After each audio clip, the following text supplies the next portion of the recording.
Welcome back, passenger. I'll be your driver today, your chauffeur on the cerebral highway.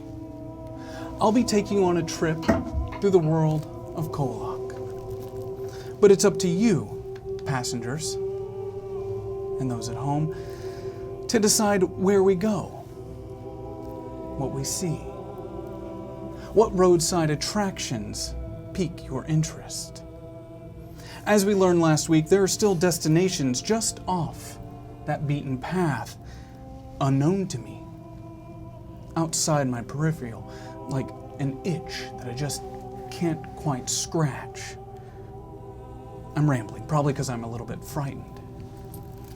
Anyway, you're about to watch a live, improvisational, dice-rolling adventure. You may have questions. That's fine. The mods are here to help. You can become a part of the story by going to hyperrpg.com/KOllOK. Links in the chat, of course. There's many special things you can find there to familiarize yourself with the world and help the players at the table. Do my passengers here have any questions before we hit the road? No questions.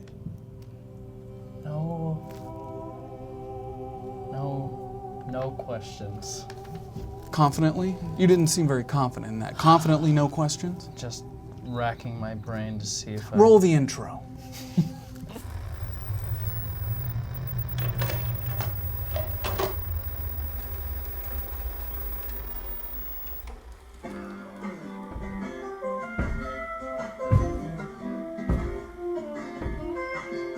Hello and welcome to KOllOK.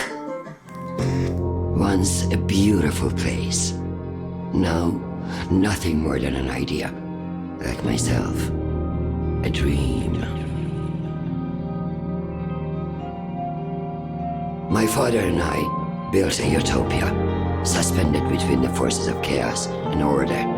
Our sacrifice ushered in peace and prosperity to this cherished place. Until those fucking juveniles broke the world. Just look at what their hubris left us with. Calm greetings to alkalites and happy Tenor Day. Teenagers may be a thing of the past, but we can still have a sweet 16 party. Today, we celebrate 16 years of peace, 16 years of harmony, 16 years since a misguided rebellion that jeopardized your remaining years was swiftly eradicated from this earth, freeing our scientists, allowing them to cure you of that horrible disease. Harmonia will always make sure your every need is met. Well, as long as you don't stray too far from the path laid out by your territory's great apostles. So, celebrate today in an orderly fashion with peace, joy, and love. Oh, remember, Harmonia is here with you till our very Bullshit. end. Bullshit!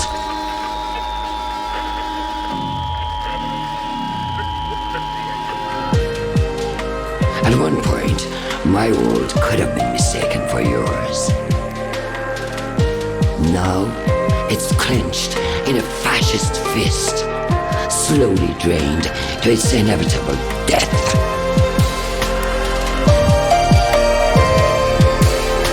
I won't allow it.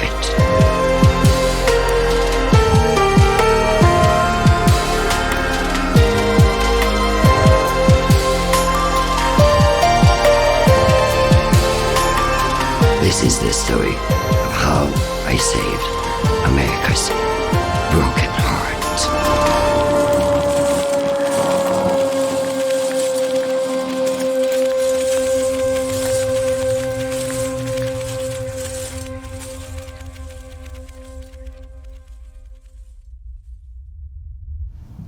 Before we shift out of park, hit the freeway and break all local traffic laws, we should peek into the mind of one of our passengers to see how they are adapting to their current situation. Sid, would you please do us the honor? Well, I'm still shocked but not surprised that AJ showed up at my door. I don't know how I feel about seeing everyone after 8 years. They all kind of annoy the shit out of me, but I annoy the shit out of me too. I know C-Dubs didn't like me, but the extent at which she doesn't is weird. I gave her bad intel one time and some people died, I guess, but people die all the time. Mistakes are normal. Fuck AJ for putting me on that mission. What are we doing? I can't stop thinking about Charisse. I hate the fact that she hasn't left my mind. Why does she have so much power over me? I knew it was never going to work out between us. Love is mostly made up anyways, just my brain pretending to be happy by distracting myself. Fuck her. Man, we really fucked up. I think Ro and Jude are the only semi-competent people here. We've never been this sloppy on a mission before. Fuck, maybe we're old, but that's not an excuse. We can do better. I think I really burnt my ass cheeks. What the fuck was I thinking? Ever since they showed up, I felt like that I'm in a stupid game, but after seeing that bitch turn into 2 people, I'm a bit on the edge. What the fuck was that? What game are we playing? Is Charisse, okay? Are you okay? That was a lot. I'm Seem to be fine. going through some stuff. Totally fine. Just another day. Great. We begin again.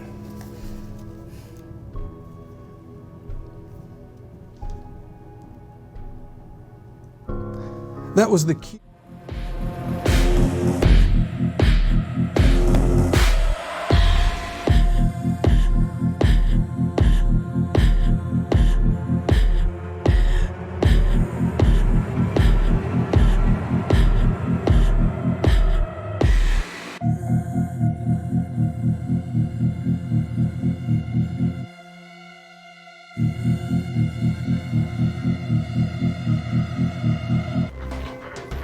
August 28th, 2021, late into the night.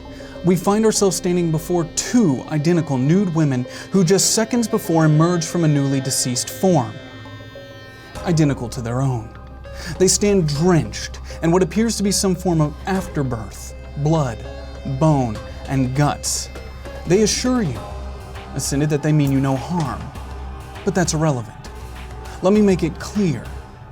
You've lived with death by your side most of your lives. It's shaped you. And in some ways, you've become numb to it. Buried deep somewhere inside. You know, maybe numb isn't the right word for it. That implies that you're possibly okay with it. It's more that you've found a way to be okay with it as a necessity to live the life of the hand you've been dealt. But this is something new. Something your brain cannot process the horror of, the unexplainable. The trauma of a particular moment starts to come back up, like food poisoning. The unexplainable moment when Ro's brother signed the treaty and your friends in the rebellion were torn from reality in front of you, disappeared, blinked, there and then gone. But their screams as they were yanked from existence for standing against Harmonia, those screams echoed for what felt like an eternity. All of the Ascended currently in location, which would be Ro, Sid, and AJ, roll your grit for me to see if you can hold it down, hold it together in this moment. Difficulty of 7.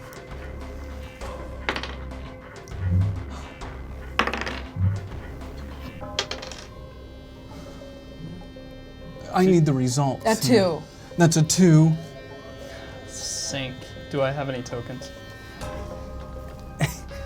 You know, Well- just to make sure, AJ, you have 1 token available.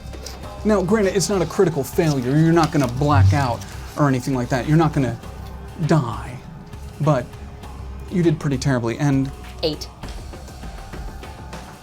Ro, you keep it together. You successfully hold it together. Sid, AJ, you do not. You feel something deep inside you tighten, collapse in on itself. Your chest squeezing, unable to deal with the reality of the situation that's just presented before you. I'm going to give you one opportunity to act in this moment if you would like. You did successfully keep it together, but keep it together for what? How many tokens do I have? Oh. One. Then I'm going to try and tell everyone, hey, you two. And then I'm gonna raise my gun and I'm gonna shoot the damn thing. The damn thing or things? Both, if I can get the shot. If you can get the shot, you'd like to go ahead and try to kill both of them. Yes. If that's your way of keeping it together, so be it. I need you to go ahead, roll your fight for me, please. This is going to be a difficulty of 7 as well. 4. You immediately just start shooting erratically in the general direction of the dark. These two women do not even move. They stand motionless, staring at you, bewildered. They just told you they mean you no harm. Now, before you can reload, you are surprised you missed. You thought you were calm. You notice now that you're shaking and you didn't even realize it before. Just trying to hold it down, hold it together. But before you can reload, you see the shadow of Jude appear out of the dark as he takes a knife from both hands, connects their skulls together from the temples on each side, as he then pulls both knives out, and you now see, in the light of the moon, his arm burnt to a crisp on his right side, his leg exposed, burnt down as the two bodies hit the ground. And there's a calmness, a stillness. What the fuck was that? How the fuck did they get here? Jesus fucking Christ. We shot them, and then 2 people came out of a mouth. And then you hear it. The bodies starting to ring on the ground, moving in the dirt, starting to squirm. You hear that cracking of the bones again as a chest cavity rips open. And out of one of those, another 2 appear in the night sky. But from the other, only one starts to emerge, pulling its body up into the night sky, staring at the 2 of you, or the 2 of the Alice. They stare at her. They look back down at the body as they say in unison, Monosomi, Monosomi, Monosomi. As they stand, looking scared, moving back to the left, to the right, trying to find what they should do in this moment. Obviously the looks, yes, confusion, as you should. I'm gonna start walking towards them, and as I pass Ro, I'm grabbing Ro's gun, and I'm cocking it, and I'm putting it up to one of their heads. What the fuck are you? You have to stop it. You have to stop it. Stop what? And then you hear the scream. As the back of this neck pops to the side. You watch as the body, though the cavity's open, stand, leaning back over. It starts to deform. Something was supposed to be birthed from this. One appeared. Another did not. On its way out, it must have gotten stuck, we'll say. The cavity of what's left is enough to frighten the 3 Alice. And before they can react, it swings a wild arm, slamming into one of them, throwing it all the way to the side of the truck. You hear it smack as its spine cracks. And that Alice falls to the ground, its neck to the side. The other 2 looking at each other. One jumps on the Monosomi, starts to try to stab at its eyes, pull on it in whatever way it can. It quickly throws that Alice to the ground and begins running. And the 2 Alice that remain help each other up and run after it. Is it still within shooting range as it's running away? As it's running away? It depends on how good of a shot you are. Okay. I am going to, there is a bullet loaded in the gun. I am going to try and shoot it right in the cavity. It's running away from you, off into the woods. You're trying to shoot it in the back as it runs. This is going to be a fight difficulty of 12. Mm-hmm. As he's getting ready to shoot, you feel a slight tug on your leg, bro. As you look down to the side, you see that one Alice that was thrown against the truck, its spine broken, looking up at you. Don't. You take your shot. 2. In this moment, this instant, you missing was probably for the best. You hear the shot ring out into the night. Echoes down the ravine. You hear the screams of the Monosomi running through the woods. The two Alice chasing after it, never saying a word, but they disappear into the night. And you're left with the broken body of the remaining one below you. Unable to move, slumped over herself on the side of the truck. I hand the gun back to Ro, and I kneel down next to it. What are you? What the fuck was that? If you say that you're not here to harm us, what the fuck was that? You have to help her. Help who?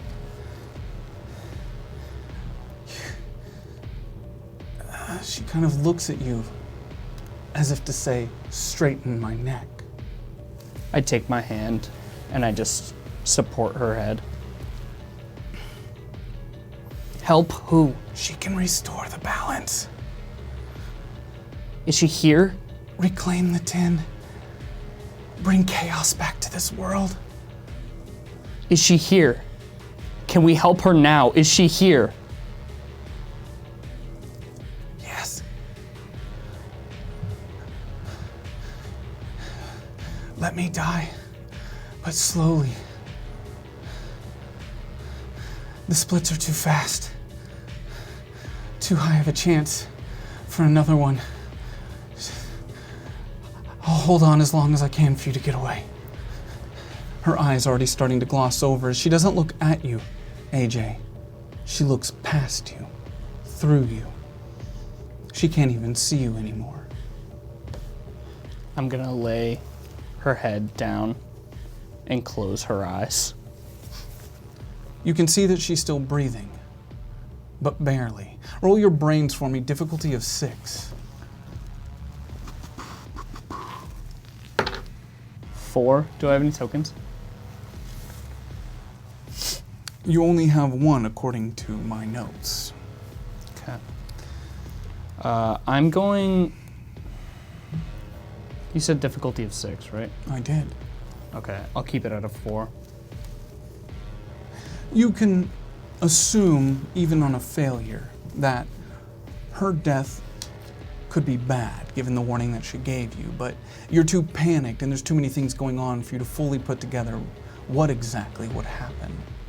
All you know is you don't have much time, and you're standing in the middle of the road. Okay, we need to get the fuck to C-Dubs. I'm gonna gather everyone. As you say that, you hear C-Dubs call out from deep in the woods east of your position. She had made it, clearly, to safety due to your aid.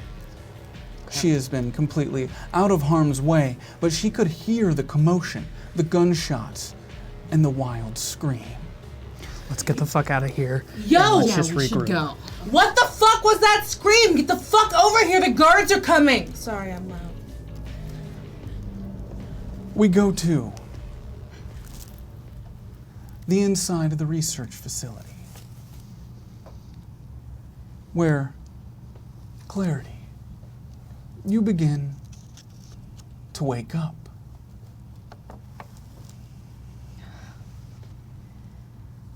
Drugged again, But this time, something is different.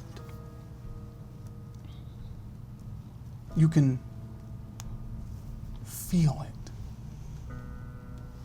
Something pulling on you. You hear the distant alarm.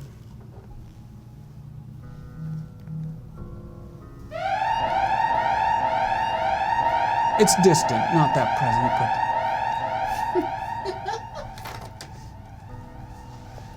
this feeling that you have. One of your sisters.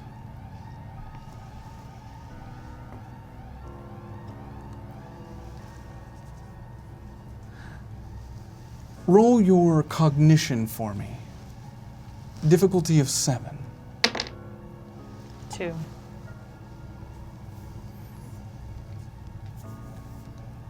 You're sure it's one of your sisters. Come for you. To take you from here. You start trying to pull yourself up. Muster the strength. Roll your grit for me. Difficulty of 5. 9. You find it easy for you to stand from this bed, though you can feel the sedative pulsing through your brain. Thoughts clouded.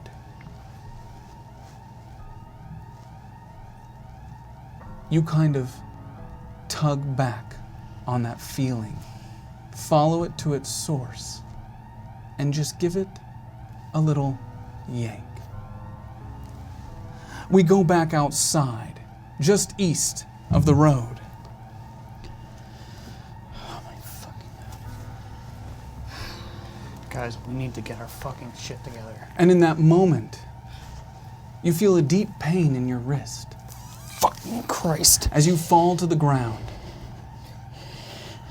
We need to get our fucking shit together and we need to get in there. Yo, am Okay.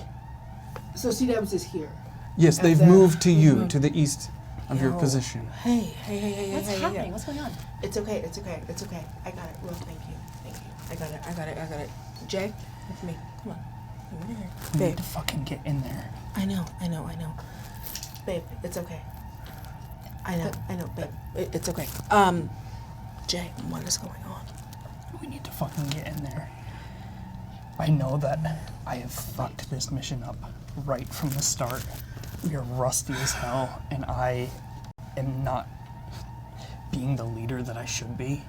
Babe, I love you more than anything in the whole world, but you decided that you wanted to be the leader. So, do you still want to... Hey, look at me, it's okay. Do you still want to be the leader? I have to be the leader. I brought everybody here. You don't have to be anything. I brought everyone out You here. don't. Everybody followed me. Babe, you don't have to be anything. And if I We fuck have this up, we have... if any of them die, it's because of me. It's because I fucked up. I don't know what the fucking feeling is that's bringing me out here, but I brought everyone here with me, and if they die, it's on me. I mean, if we're talking about, like, people who might have to be a leader, I can take some of this off of you. You don't have to do this. You're shaking. You don't have to do this alone. You've never done this alone. I just don't want people to die again. Well,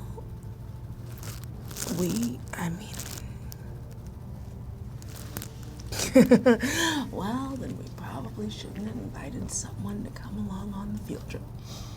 That's not your fault. I'm sorry. That was shitty. That was shitty. That was awful. We need to just I work shouldn't have together. done that. We need to focus.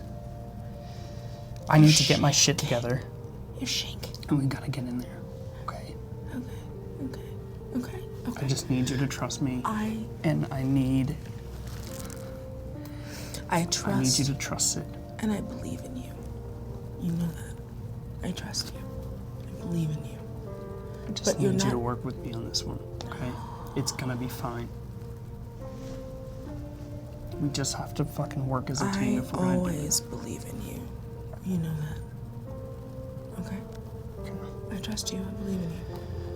More than anyone else in this whole stupid, weirdo, fucked up world. I believe in you. You know that, right? Thank you. I'm gonna turn around to everybody. I need you to roll your grit for me. My actually. grit? I need you to roll your grit for me, and just tell me the result. No difficulty here. I just 2. okay. You're coming at this moment. I can feel what you're about to do, AJ, and I'm just letting you know. That too means you're coming to it from a place of vulnerability. Okay.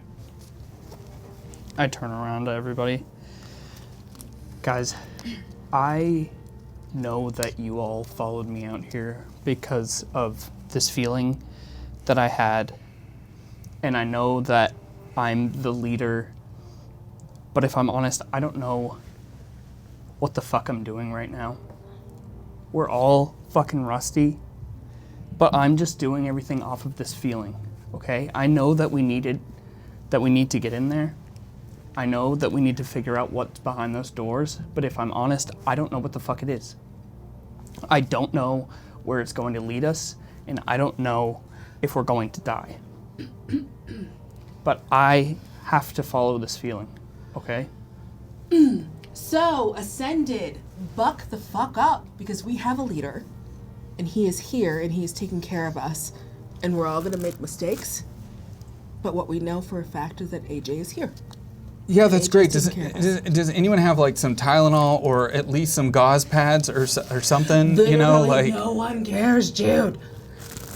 I mean, I've got 3rd-degree burns here. Thanks, Sid. By the way, but Sorry about that. oil burns too. So like, if we could just wrap these up really fast. Look, I'm down. I'm here. But something. I have a sleeping bag that we could cut a piece off. Just fucking do it. Okay, all right. Jesus Christ. Who has a knife? Or I just hand you the knife that I have. okay, and I just cut a slice of the sleeping bag and I give it to AJ to. Make sure you don't stab it in his back. Oh gosh, I'm so sorry. I have to stop doing Look, that. yeah, we don't have time for that. Just Yeah, give we me. don't. Listen, Jude wraps himself since nobody appears to want to help him. He kind of ties it off, very clearly shaking from the pain. Can we deal with what we just saw later? After? Yes. Yeah. Like after? we gotta. But we're finish gonna it. fucking talk about that, right? We'll fucking talk about it. Yeah, okay. But for And now, we're gonna talk about it. Yeah, Yeah. we will. Yeah. We'll talk about the crazy shit that happened. We're gonna have a conversation. Yeah, But yeah. after the mission. Yeah, we will. We'll talk. Okay. C-Dubs is literally digging her fingers into AJ's thigh right now and like trying to like not speak because she knows that AJ wants her to like not fucking yell at people. I don't know what the fuck just happened. I don't know what the fuck that was. I don't know what it means, and I don't know if it's gonna come back. But I do know that the guards are now obviously searching for us, and we do not have a lot of time. We didn't scout this mission. We didn't go ahead. I'm sorry, but this is such a fuck up tremendously on all of our parts. You're not wrong. You're not wrong, babe. You're super not wrong, babe. But we are a team, and we are going to deal with this together. But AJ knows what AJ is doing, and so we are all. Great, then what are we doing?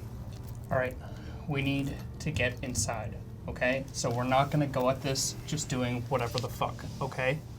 Listen, we are all good at something here, and we need to Wait a fucking minute, take wait a advantage minute. of that, okay? What? We did have a deal. I know, like, this whole thing, but, like, I know that we had a deal, and I'll hold up that end of the deal. I'm sorry, what? I know, but I just want to make sure that we're Like, I'm I gonna will see. make it happen. Wait, okay? wait, whoa, If you- whoa. What do you mean a deal? What the fuck are we talking about? What do you mean Just- a deal? Trust me, okay?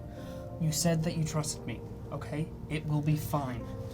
It has nothing to do with you. It will be fine. Okay, Ro, Yeah. I need you to start scoping this out, all right? Okay. I need you to get the power down, all right? In any way that you can, Okay. all right? I need you to work on doors, C-dubs, all right? I know that Davina is off in the woods, and I know that I caused that, okay? But you need to get the doors unlocked. Jude, I need you to cover our asses, okay? Do whatever it is you need to do. Keep us safe, but also keep fucking quiet, okay? Okay, and Sid, I need you. I just want to see her now. You know, if we're about to go in, like, you guys can do that. We will get inside. We will get inside, but we need to get inside without being seen, okay? See Any who? kind of cover. See who? Any kind of cover. Okay. We'll fucking talk about this later, okay? We need to finish this. We absolutely need to finish this now. We need to finish this now. How much fucking time do we have? We do not have time. We will talk about this later. You swear. Get us in with any kind of cover that you can, okay? All right. Hey, Ro, Yeah. let's fucking go. I'm really tired of listening to this shit. That's fine. Thank God. Jude just runs forward towards the east entrance. Ro, do you follow? Absolutely. Anything to get the fuck out of this really awkward couple situation. Jude and Ro start running forward through the woods towards the east entrance. Ro, what is it you're trying to do, or what are you looking for? I just want to scope out the area that we're currently around. Go ahead and roll your cognition for me, difficulty of 6. 9. As you look around, you do not see any access to power, per se. No open lines, no generator on this side of the building. But you do see that currently the east entrance is unguarded. Side door. There's no one there. And then you remember you sent a robot down the west side of the hill, lit some fires, gunshots, and screaming of a monster by the main gate. Maybe it pulled them off. But for the moment, that entrance is completely unguarded. On a scale of 1 to 10, 10 being you're about to die and 1 being you're fine, Yeah. how bad is this arm? Can you survive the next few hours? Oh, I'm not gonna die from a burn. Are you gonna fall apart on me? No. I been through worse. Okay. We've been through worse, yeah. Fucking hurts though. What? Goddamn window. I didn't even have time to roll it down. What the fuck? Yeah, the oil and the flare in hindsight probably not. I mean, it's the not a best, bad but, idea, yeah. but you know. No, like, it was a bad idea. It had bad you know, idea it's written all over it. But that's If I wasn't in it, it'd be badass. But you know, whatever. right. I don't usually like to do this because I usually like to scout ahead, see what happens, and formulate. But as everything in this entire mission has gone fucking hell, Absolutely sideways. let's just go in. Signal back. Bring him in. I'm gonna try to chirp like a bird to try and get the rest of the group. Caw. I hear it. No, sorry. So we've pre-established a crow call when we're in the clear. Okay, so can you give us that crow call one more time then? Caw caw. Caw-caw, great. That's the signal. You hear it, AJ. Caw-caw pulls you in. The coast is clear. All right, that was the signal. I Yep. guess. I just immediately start running so that I can be ahead of them too and meet Ro and Jude as soon as possible. Well, good for them. She gets to meet up with her weirdo insurrectionist girlfriend who caused all of those people to mega die. If we were going to get in here at all, we needed Sid to get us in here. Let's go. Can Let's go. roll her brains for me really quickly, Oh, please? Sita- oh. Difficulty of 5. Oh, I haven't actually. Hello. Just borrow a Oh, it's not actually in here. Okay. Can I get a 20 die? Because C-Dubs is very smart. I'm not, but she is. Tenzo?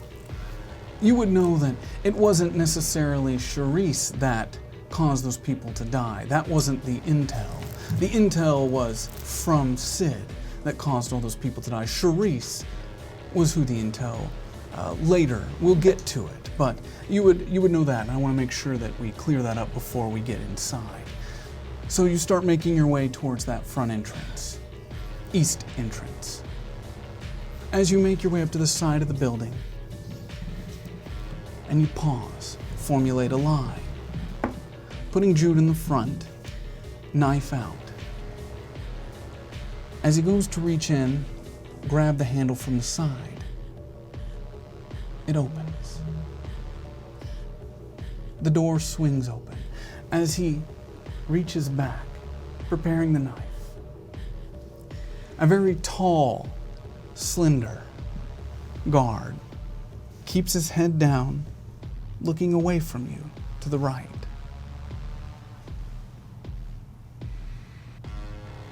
He takes a puff on a cigarette. As he takes about 3 steps away from your general direction, looking out at the night sky.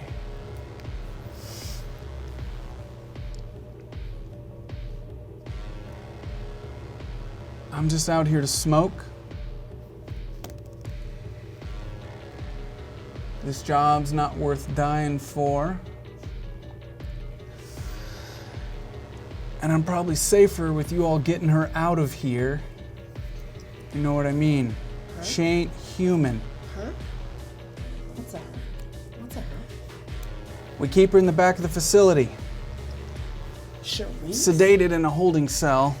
Are they talking about Charisse? And I just hope she doesn't do to you all what she did to the doc. Well, it sounds like Charisse, because Charisse is like really stupid at not being. I'm gonna go over here and look to the right. Oh wow, what's that? What's on the ground right here? Is that a rock? I was looking for something like that. I'm just gonna take about 10 more steps away from that propped open door I left there and look at the ground right here. Is that a... I'll be damned, that's another rock. I'm just gonna. What's Let's go, over let's here? all Is go. that Let's another just rock? go. You see Oh my that? God, Go through he's the door. rock climbing. Let's go. Going through the door. You make your way in through the door and you let it shut behind you. As you find yourself inside the facility. It's dark, quiet. This wing appears to be rather empty.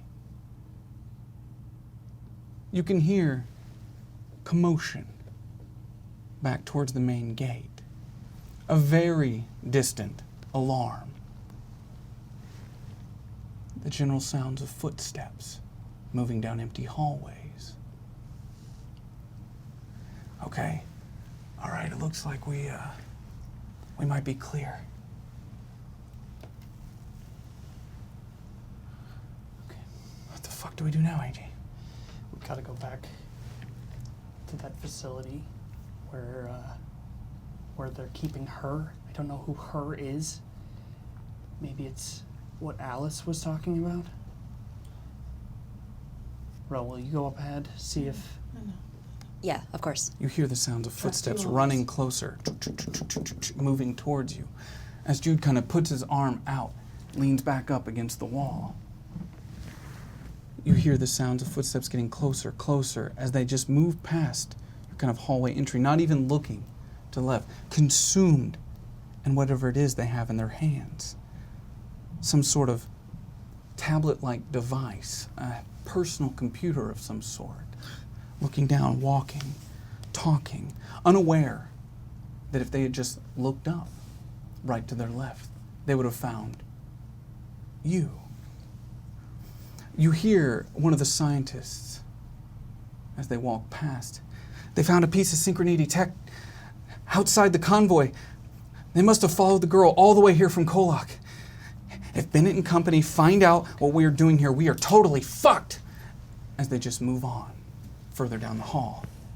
Whoever the fuck they have here, they brought all the way the fuck from KOllOK. What the That is on the other side of the country. That doesn't make any fucking sense. None of this has made a fucking bit of sense. Who the fuck is her? What the fuck is happening? Where is that mere shit? What is going on? Babe, this is so weird. I don't know even what. I don't know what the fuck is going on, but we need to get into that room. That's fine. Are you sure We'll we go ahead. go into that? AJ, roll your grit for me. Difficulty of 12. Oh, what's your grit again? D4. Difficulty of 12. Oh, Jace. Oh, Jace. Oh, Jace. Oh. 3. Any tokens? It wouldn't matter. Doomst, I have tokens. Well, actually, Whilst Deuced, I you have do, tokens. but How many tokens do I have? well, AJ does have 5 tokens available. Now, you probably just want to keep yourself from critically failing Yeah. in this instance to keep you conscious. Because it tugs. Again, that feeling that's leading you. How many tokens would you like to use? How many is it for me to not critically fail? Would I need all 6, 5? a difference of 6. Okay, so I'll use all 5. You would just like to use all 5. How many do I have? That's great. Yeah, I'm just gonna use all 5. You have 1.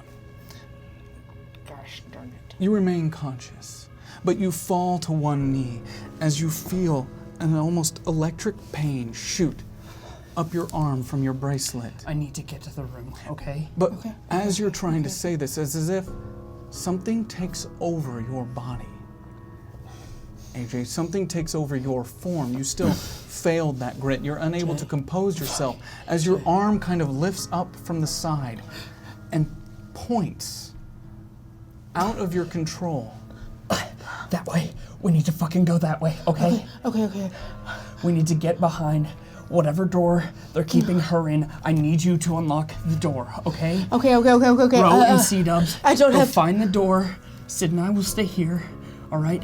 Find the door, unlock it, okay? Okay. I need my baby. Where's my baby?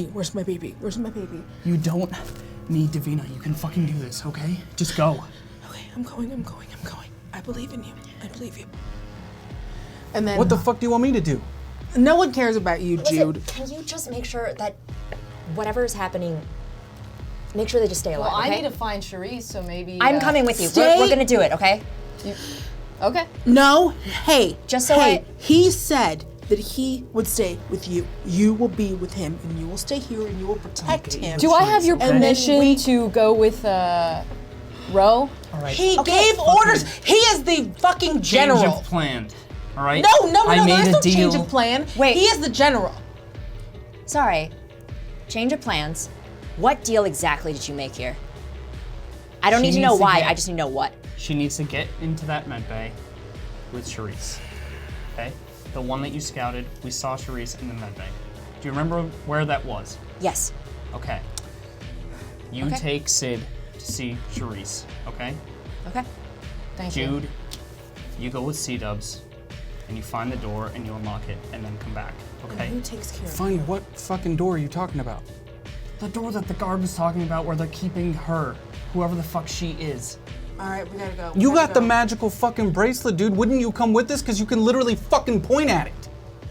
You have a good point. I don't know Okay. where the fuck we are. I've never been here. I'm gonna grab onto true. Jude's shoulder and just kind of like prop myself up on him. All right, I'm gonna. C-Dubs is gonna go into, cause she is real fucking cranky. C-Dubs is going to go and start trying to do her best to hack into the system. I believe you. You tell everyone what to do. I have your back always. Fix it. And what is it you're looking for? What is it you're trying to do? Well, right now we're trying to make sure that we get into the door to whomever she is. You don't know where that door is yet. You have to go don't. look for it. Exactly. And so, C-Dubs is, God, she's cute and adorable and amazing, but Lord knows she does not, like, she has to hack into the system to be able to get recon, to find out where things like So there's a are, terminal who next to you, there and you is. reach to your side, Yes. and you kind of break into that terminal Yes. to try to find where they're keeping the whatever it is you're looking for. Yes. The cells at the end of the hall. Roll your brains for me, difficulty of 12. Let's see.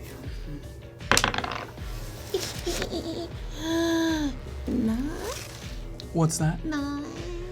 That's a 9. That's not gonna do it. As you're trying to get into this terminal, it keeps kicking you out. And something that you notice while doing this, this is not tech that you've ever seen before. It's not synchronicity. You think for a moment, how is that even possible?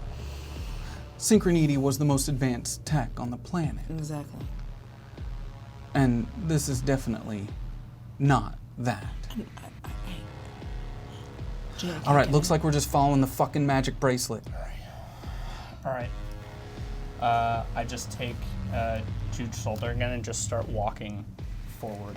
I need you to try and unlock the doors in any fucking way possible, okay? Yeah. And then I turn back to Ro. Ro, you get Sid in a room with Charisse, okay? Whatever it takes, all right?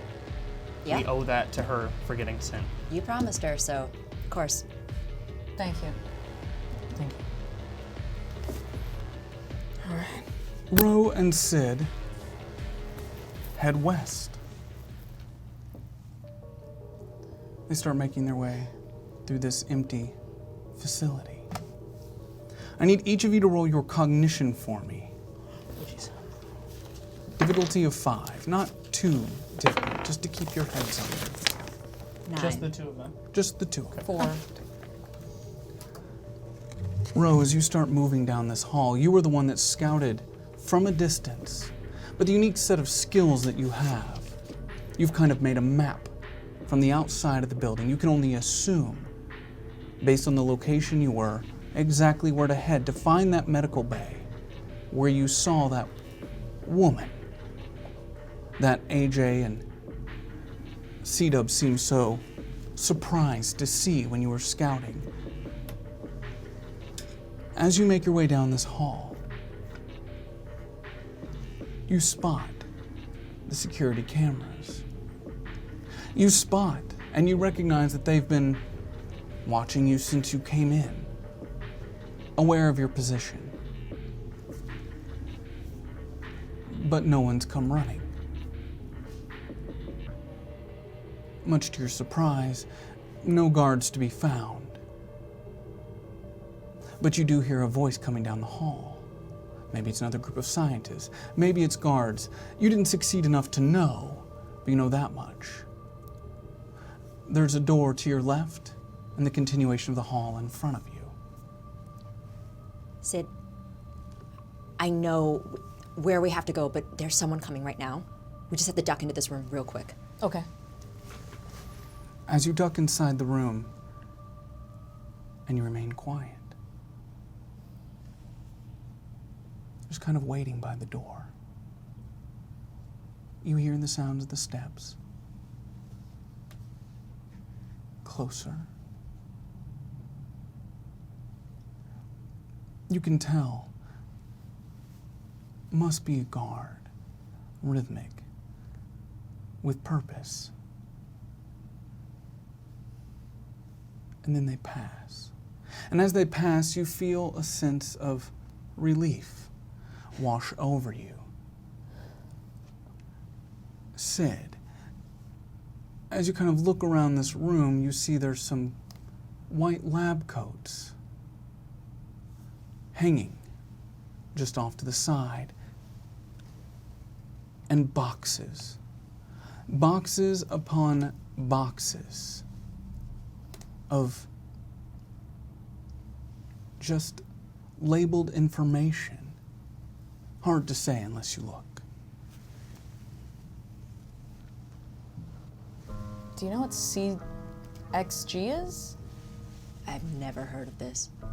Let's just add this into It's the on giant. the lab coats. Let's just add this to the giant bucket of shit we don't know what's happening on. Let's look through these boxes. Now? Yeah, just take a little quick peek. You want to look through boxes now? I know, just lower your voice. Let's just look. This is a weird fucking closet. Okay, let's just look through these boxes at the most opportune time, of course. As you're saying this, as annoyed as you are, given that you're in the middle of a very serious mission, before you can even finish that sentence, you do catch that one of those boxes is labeled with the second. Roll your cognition for me, difficulty of 6. 8. As you pull the box down and open it up, you find a collection of VHS tapes. And as you start looking through them, one of them catches your attention because it bears the name of your mother.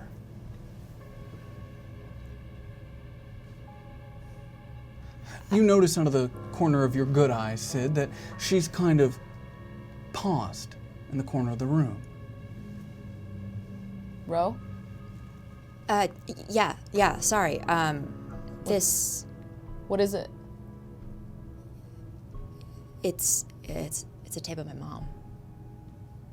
What? I don't... We didn't talk much, tape? right? Yeah, no, a tape. I don't know how much you know about where I came from, but I don't remember that much. I didn't have a...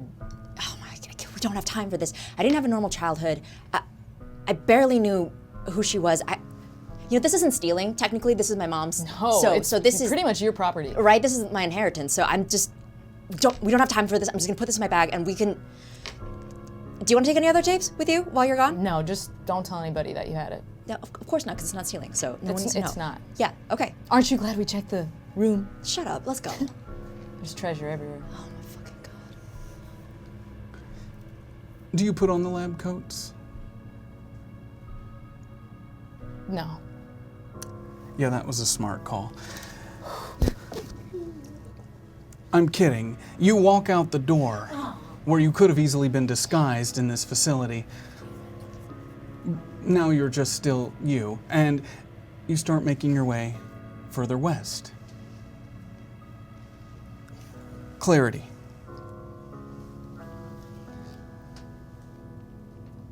You feel this presence moving closer. You're weak. Your right arm is healing, But not not- as fast as it should. No. You've been tugging on that thread. You can feel it getting closer. You hear a sound down the hall. A banging on a door.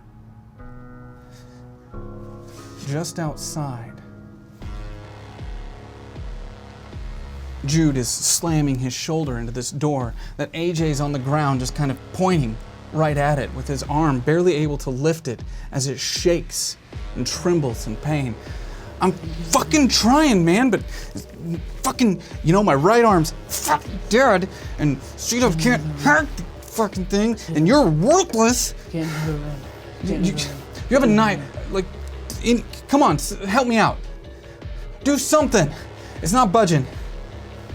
I'm gonna just barely slip into my pocket and pull out the knife that I have and just toss it on the ground. C-Dubs, get into the fucking room. Get into the fucking room. I don't do knives. Here, look, I'll take my two at the top. I'll pull and brace. You grab the bottom, okay? We'll try to just break this thing off its hinges. Okay. Thing, knife. At the count of three, stab, okay? Stab. Just put it in. We're gonna pull. Same Stabby time. McStabberson. All right. We're all on And a stab team. 2, 1. Stab! All right. Roll your fight for me. Difficulty of 5. Oh, geez, absolutely not. Who has a... Sorry about it. Oh, it's gonna be bad. C-Dub's with a shitty fight. You swim. Swim. Roll again. I know. Keep swimming. Just keep swimming. Are you kidding me? Swim again. Okay, sorry, I'm yelling in your ears. Keep swimming. Just keep swimming. Swimming! Oh, I'm not making this up. I'm aware. I can see it. Keep going. 2. Okay. 14. I swamped. Tell me how you bust this door open. All right. C-Dubs is not very good at knifing, but she is very good at stabbing. And so while Jude is helping her stab, he is doing more stabby motions. C-Dubs is a little smarter and realizes that doors have hinges. Just tell me how you break open the door. Well, and you can use a knife Yeah. to unscrew the hinges on a door. And so With that your is fight, this was a fight roll. You were busting it Yeah, open. We already acted it out. I'm fighting the ability to Yeah. not be able to open a door. Great. And so so C-Dubs, while he is like, we're obviously both stabbing, C-Dubs is figuring out how to bust the hinges. Now, off let me this be door. you can't, we already did what Jude did. He didn't stab at the door like an idiot. We've already established what was done. Don't How be did you protective of break Jude. the door? Well, so that is how C-Dubs broke the door. Was that C-Dubs used part of her fight and her brains to hack at the hinges and stuff to get the door open. And then she kicked it because I guess like kicking things is hot and whatever, Jude. Okay, so the door busts open from a kick flying to the side. And standing before you, Clarity, is a young man, two young men, and a young woman, appearing much older than yourself, who you've never seen before in your life. I feel just so drained. I have never felt this way before, ever. My arm shouldn't be in this kind of pain. I'm not used to this kind of slow regeneration. I'm used to healing and just being whole, and I see them and I have this just overwhelming feeling, this connection that I feel intrinsically with everything of me, that I'm looking at myself and I point to Jude, not you. I point to C-Dubs, not you. You. I raise my hand back. Her. This isn't her. Who are you? This isn't her. Who are you talking And about? where is she? What have you done with her? With who? Clarity 6. Clarity. Why do you feel the way that you do? Where is she? What did you do? Did you take her energy? Sayaka. Do you know Sayaka? I'm asking you about Clarity 6. I don't know. You clearly do. It's indisputable. I can feel it. It's in you. I can feel it all in you. Clarity. Are you my mom? Who are you? What? Am I your mom? Wait, is this your mom? Wait, what the I assure you, I am no one's mother. Holy shit! I'm just Are looking. you a fucking teenager? Okay, we have to. She doesn't even look like she's older than 18. Well, we can get into semantics. Are you a? We have to. Is a teenager your fucking mom? We have to get to I'm Vina. just- We have to get to Vina. We have to get to Vina. Is We your have to get to Vina. Jay. Are you, wait, so just you're? looking- Are you a teen? And we go now to the hallway, where we find Ro and Sid walking up on the medical bay. It was smart not to take the coats, right? Like, it's like it's still my face. It's like it would be stupid. For the love of God and all that is holy, it doesn't really matter. Look, I brought you here. Whoever you're looking for is here. And Sorry, I'm just nervous, I guess. Oh, okay. We can keep going now. Yeah. Let's. Do you want to go in? Just give me a second. Okay, sorry. I wasn't trying to crowd. The door's just to your left. You look through the frosted glass and you can kind of see the shape of someone laying in a bed inside. Ro, you're sure it's probably who you're looking for, but Sid just doesn't seem like she wants to go in. I go in. But then she busts through. As you make your way into the room, you see her there, Sid. Tubes running out of her nostrils. The beep. It's quiet and it's very sad. She hears you enter, and she looks up and turns. And you can tell from her look, in that moment, she can't tell if she's hallucinating or not. You can watch as her face tries to figure out a way to explain to herself that you couldn't possibly be real. What did that girl do to me? Charisse. Sid? Charisse. Are you really here? Cherries. Why are you here? What are you doing here? What are you doing here? In this bed?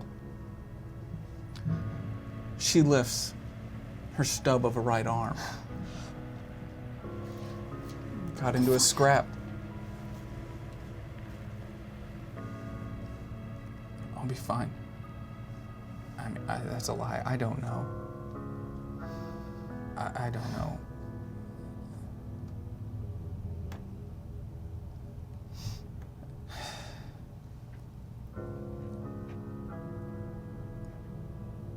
What are you doing here? I don't know.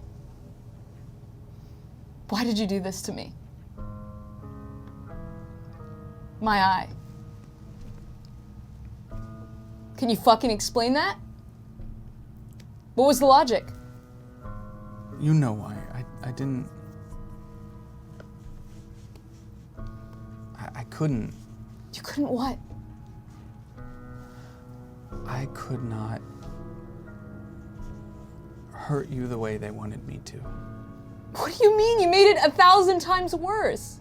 How did I make it worse? I was trying to protect you. I can't feel pain anymore. And I know it's because of you. I know it's what you did to my eye. What did you do? What did you do? Why did you do it? I was just trying to... What, protect me? They wanted me to bring you near death. Yes, I was trying to protect you. You think I couldn't handle that? You think I wouldn't have been fine? But instead, I am unable to feel anything anymore.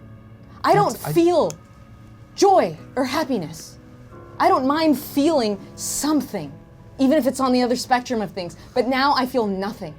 I was just burned not that long ago. Didn't fucking feel it. Don't feel anything. Because of you. Because you thought you were saving me? You think you're a good person? I don't think I'm a good person. I never said that.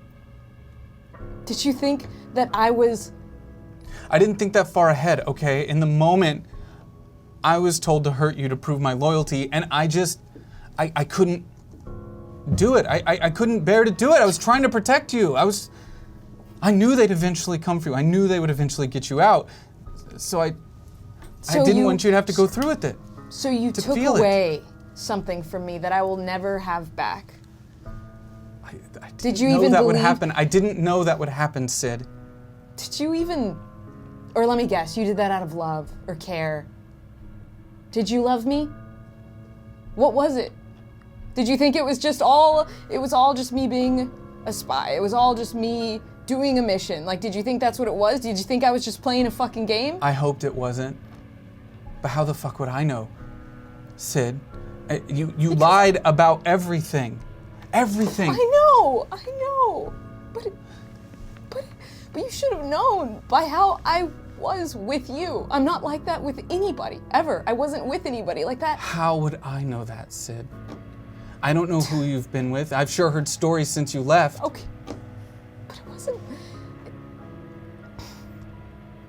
Fuck what you. I had was Fuck real. You. You're what right. I had was real. It was, you know what? It wasn't real. None of it was real. It was just another mission, and now I feel nothing, thanks to you, and Don't do that. Don't do that. Do what? Tell the truth? You're clearly hurt. I'm not. This doesn't matter. This doesn't hurt me. I don't care about you. Why are you here then? What is this? Why are you here? I was just helping a friend with something, and I heard you were here, so I was like, maybe I'll run into her. And I was just walking down the hallway, and I just could tell it was you through the fucking glass. They used you to get in here, didn't they? They used me, and they used you to get in. That's the alarms? That's why you're here? You're here for her? For her? She's dangerous, Sid. Who is she? She I did don't this. honestly know what the fuck we're doing here. What, she cut your arm off? Like, that sucks, and I No, get she it. took it from me. She didn't cut it off. She took it. She kept a souvenir. Sid. She made it hers. With a thought. Okay, if I see somebody with 3 arms, I'll give you a call and, maybe get it back to you, or... They're just using you again, Sid. That they've always used you. You know this, right? Deep down, you know this. They don't care about you. Then why would they ask for my help if they didn't like me? Because they knew I was here, and they knew it would be enough. So you were to in get on me. it too, probably. No. Sid, look, there's something you need to know. What? After you left,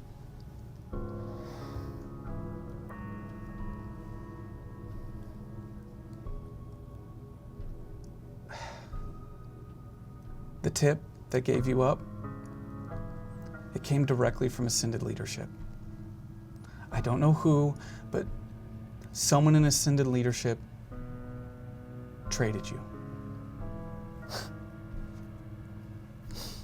That's so funny. So, this is why I think the whole sides thing is just stupid. The rebellion's stupid, the Ascended is stupid, Synchronity is stupid, all of this is stupid.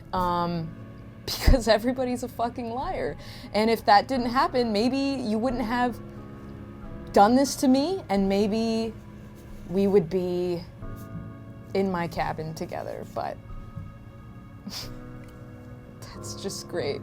Look, I fell in love with a lie, And I had to hurt you. It wasn't. They made me hurt you to prove that I wasn't a spy too. You put me through that, and I tried to protect you. I'm sorry. I'm sorry. I didn't mean to take your feeling from you. I didn't mean to do that. I didn't know what I was doing. I was just trying to protect you in the moment. I couldn't live with hurting you, so I did what I thought was right, and it was wrong, and I'm sorry. But you have to know that these people, they don't care about you. Sid, you're just a tool to them. You're just a thing that they can use to advance whatever agenda they have. They gave you up. They turned you in. One of the Ascended. They traded you for antibiotics. Your life wasn't worth as much as Shut up. some pills to them. Shut up. Fuck you. I don't know, and I don't care what you've been up to. It was really nothing between us, and so all I got out of it was, crappy oral sex and the ability to never feel pain again. So it was nice seeing you. Have a good life. I hope you find another arm. Peace out. Sid turns and slams her way through the door, leaving you there for just a moment, Ro.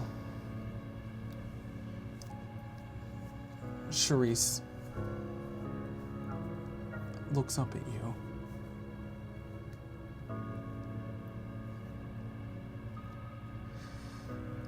So you gonna kill me now?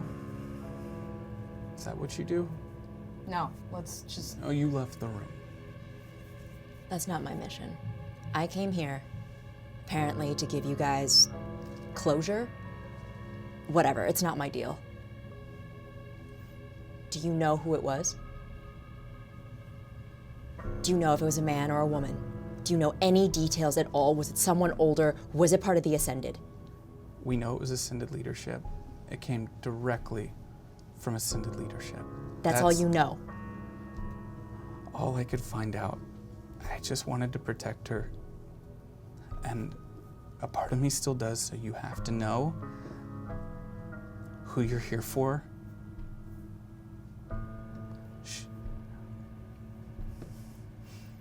She shouldn't be here. Her existence will change everything. I am so tired of not having any answers to questions I didn't set out to seek. So you better tell me, what the fuck is she? Where did you find her?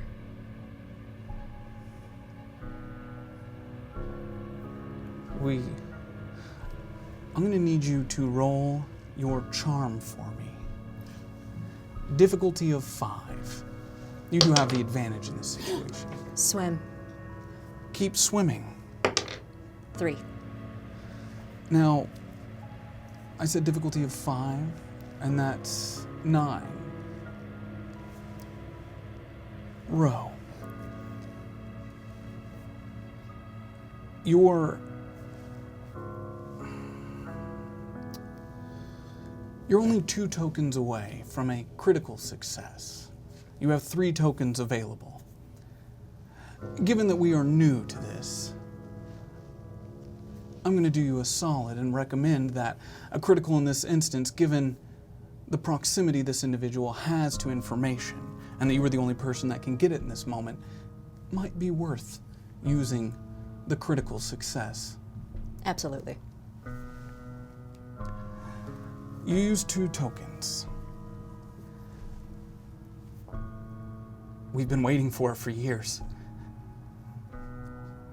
We always knew she was going to be there. We knew, or we thought we knew what she was. We thought. A man traded the info. We don't know how he had it, but he gave us a lot of stuff that checked out, so we waited. Even though he told us exactly, right down to the moment. And there she was. A 17-year-old girl. What? From the past. Some man gave you information about the future, and a 17-year-old girl shows up? His name was Tibby Devon. A lawyer. That's all I know. Okay. He also knew that everyone would be looking for her. And he made sure to say everyone. And here you are. And I'm telling you with the thought, she took this from me. As she points to her now disappeared arm.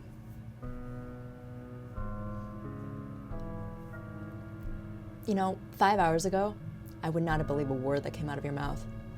But after tonight, who the fuck knows?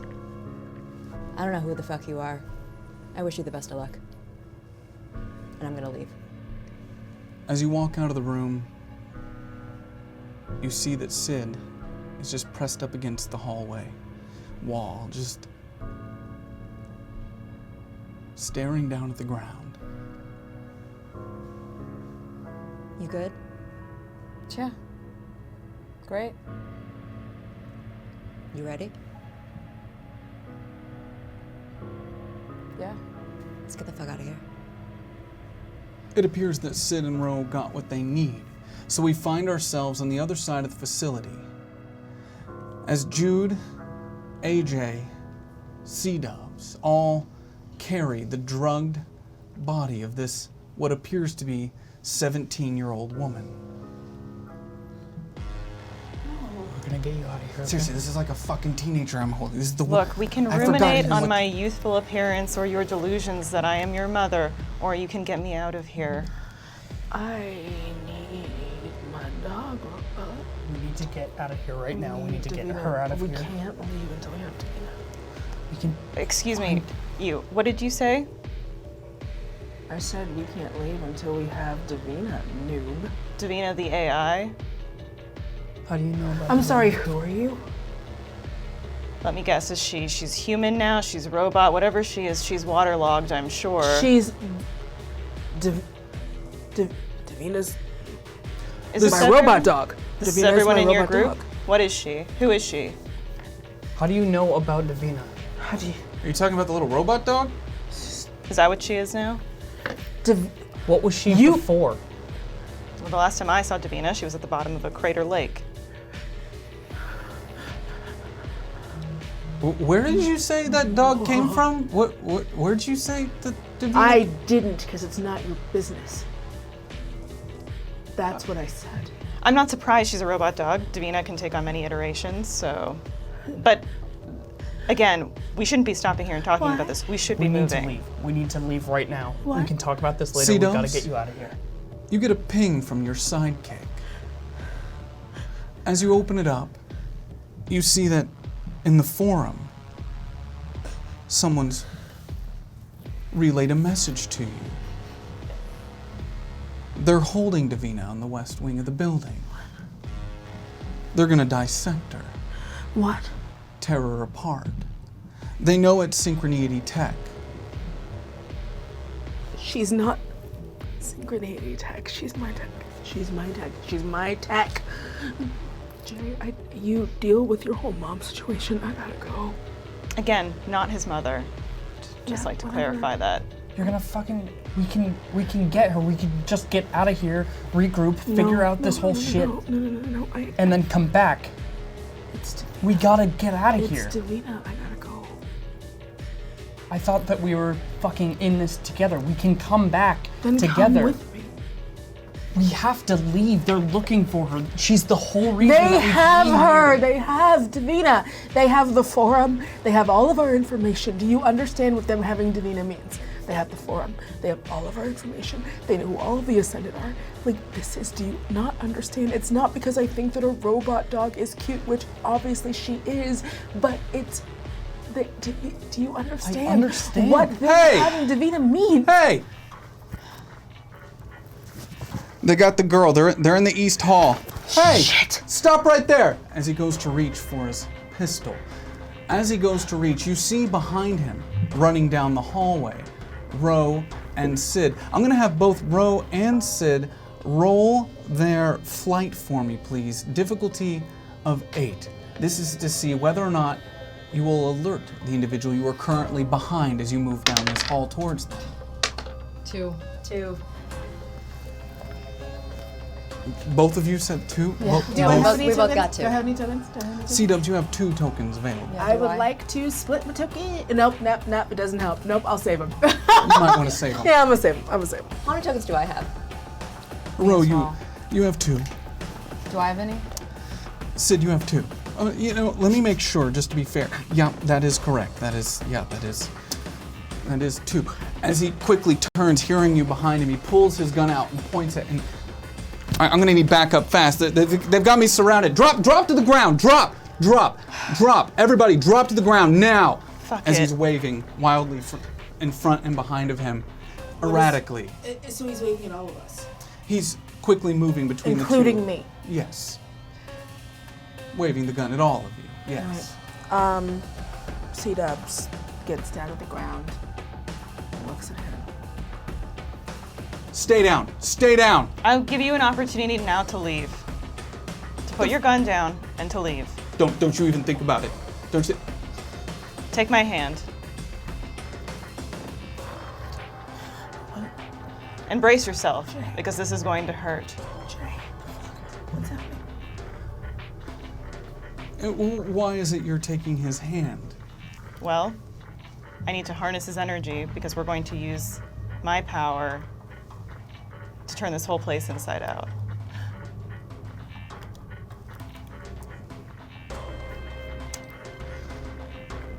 Clarity has exactly 3 tokens available. Would you like to use them to tap into what little bit of energy you have left? I would. And let me state for the record, this would take you from 18 down to 17. This is the 2nd episode of this series. I just want to point that out. You have 0 tokens. Tell me what it is exactly that you do, Clarity. I start from the foundation of the facility, breaking it down on a molecular level, moving through the walls, harnessing the energy of it and collapsing it in on itself. Almost like a dying star. Protecting us from all the effects. But everyone who's in the facility, every piece of it, every wall, every floor, every ceiling. You begin to rewrite the reality Taking of this space. taking the pure reality of it and folding it in on itself. As your hand is held with AJ, you feel something pulse through you. An energy that you've never felt before. Not like the energy that pulled you, something deeper. Just lock eyes with clarity. As he locks eyes, C-Dubs, you notice his eyes start to glow, a glimmer of orange. Jay? As you pull this energy from him and from deep within yourself, Clarity, Jay? you feel it ripping apart at your insides. This energy, the only thing that binds you, that holds you to this entire existence, starting to fade. But with his help, you do collapse it. You do fold it as it starts to break apart. And Ro, Sid, C-Dubs, as you look around, Jay? you start to watch as these walls Jay? almost flicker, trip out, flash, rearrange, reorganize. Absolutely not. And then before you know it, through the screams, like the sound of a black hole ripping through your brain, you find yourselves outside. Absolutely the fuck not! It's dark. I don't. This is It's night. Before you is an empty field. What was once the research facility, now just empty space. And about 50 yards away in the moonlight, you see the head of a little robot perk itself out of the tall grass, looking to the side. It shifts, ducks back down, and you can hear its small footsteps running directly towards you all as it moves directly past C-Dubs Baby? and falls to the feet of Clarity. As Clarity, you're reunited with, I don't know if you'd call it a friend, but a very, very old acquaintance. Didn't think I would see you again. What the fuck? I look up at Clarity and just, who are you? I could ask you the very same question, and I did, and I'm still waiting for you to respond. You suck. He sucks. Give me back my robot dog.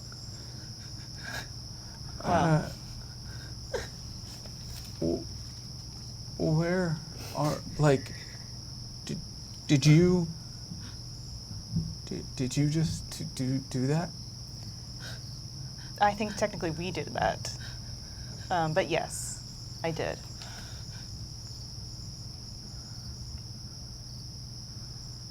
What do you mean, we? Well, me and my sister's energy, which you clearly harnessed and are harboring, and you still haven't given me an explanation for that. I don't know anything about your sister. I don't know what just happened. AJ, roll your brains for me. Difficulty of 4.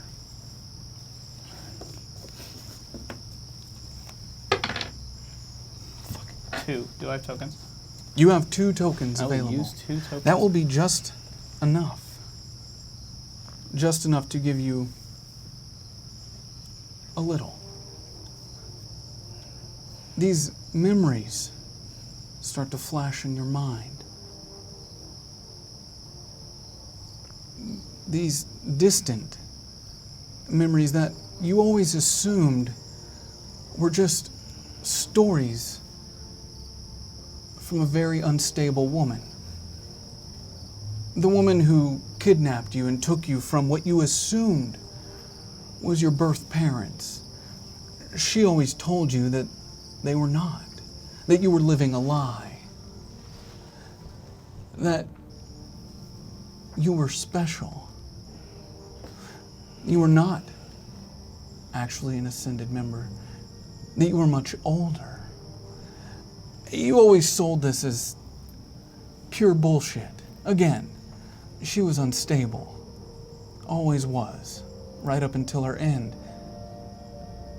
But she did tell you these stories about this unaging woman who looked nearly exactly like what stands before you. Whether or not you believe any of that to be true is up to you, but it does create quite the problem for you, AJ. Because if what Sayaka said was true, and this woman has something to do with who Sayaka said was your real mother, then you don't belong with this group at all. You are not who you say you are. So it's up to you whether or not you relay that information or hold it. That's completely up to you. But that memory is there, and you do feel it. I look over at Clarity. I don't know who your sister was, but the woman that raised me, she told me about you. And I always thought that she was fucking crazy, but you're real. Of course I'm real. And your powers are real. Just ask Davina, who clearly knows more than what's going on here, but I would love to know. Davina, who is she? Davina communicates to C-Dubs.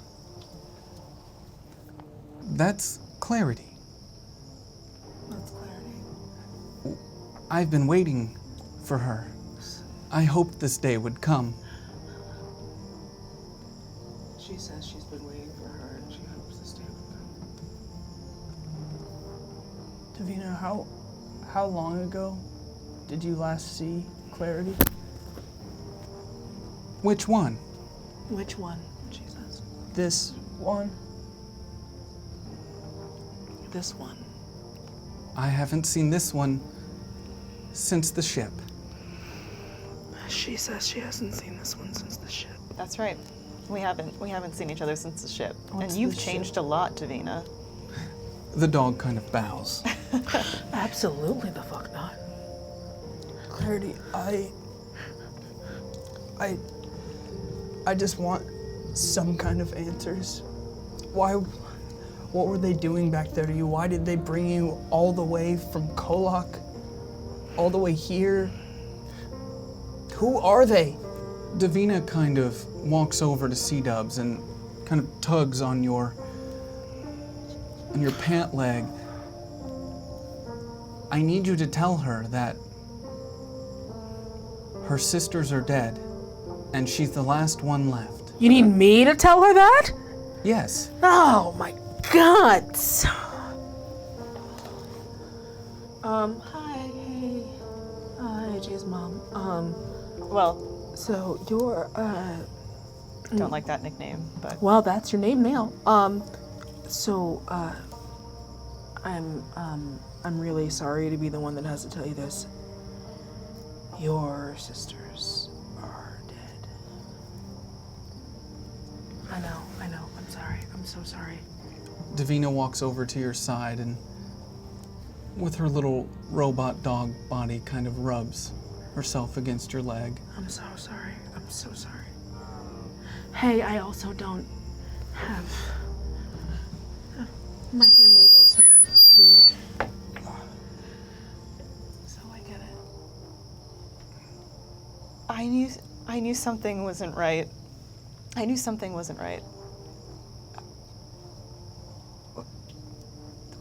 what did you do to her? Then how can I feel her with you? I don't know. I didn't do anything. I felt this feeling a few days ago, and it led us here. And it led me to you. So I'm the last one. Then is that what you're telling me? What the fuck is going on right now? Okay, like, maybe this is the pain, probably hallucinating. We were in a research facility. That's a goddamn teenager. You threw a firebomb on my arm, and you don't feel anything, so that's fucked up. That's not fair. Wait, you're back. Hey, you guys are back. What is I feel like I'm entirely out of the loop here. Do you guys feel, Ro, are you out of the loop? Do you feel out of the loop? Yeah, but I always feel out of the loop. Okay, Sid, are you out of the loop? Kinda, yeah. All right, so you all are in the loop, and we need to be, like, we're, as a team, I'm not a the teenager. dog fucking knows more than we do. What's going on? I'm sorry, Davina will always know more than we do. Like, that's Davina's job. What are you even talking about? Davina will always know more than we do. Davina She's knows right. more than I do. I mean, I hesitate to agree with her, but she is correct, and I am not a teenager. I'm I've sorry, told you host that. are you? My name is C-Dubs. It's very So you just have, like, It's really, nice to meet you, C-Dubs. really good genetics. Are they experimenting on, I know that there's been cybernetic enhancements all over Far West, but, like, is this like a new cybernetic thing? Is this, did you put somebody's younger skin on your Synchronicity body? is not doing cybernetic. What's synchronicity? I woke at the turn of the 20th century. I'm a clone.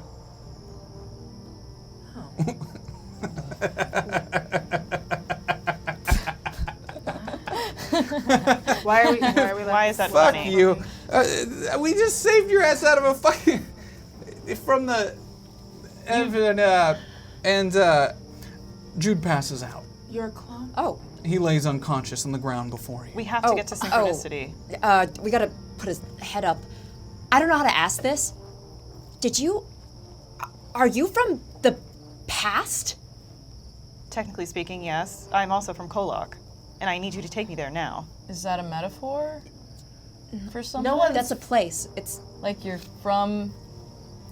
Well, Sometimes now people are I from KOllOK, man. Like it feel that's like it. I've experienced many times. sorry. Okay, that's cool. Why are you here now? When? I guess. Domestic dispute. What? And on that note, KOllOK will return in just a moment with Legacy.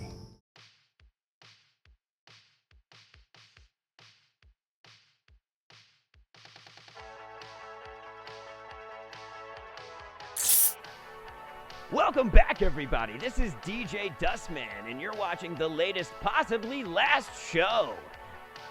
Thanks for tuning in last week, where we watched Things Float and our wonderful musical guest, me.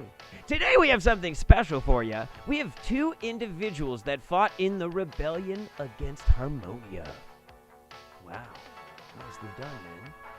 First, we have Oscar the Monkey. Then we have Mr. B. Let's get it going, shall we? Oscar, how have the waste been treating you? Got pretty dark there. That's been our exclusive interview. Now let's throw it to our sponsors. Are you here for your reading?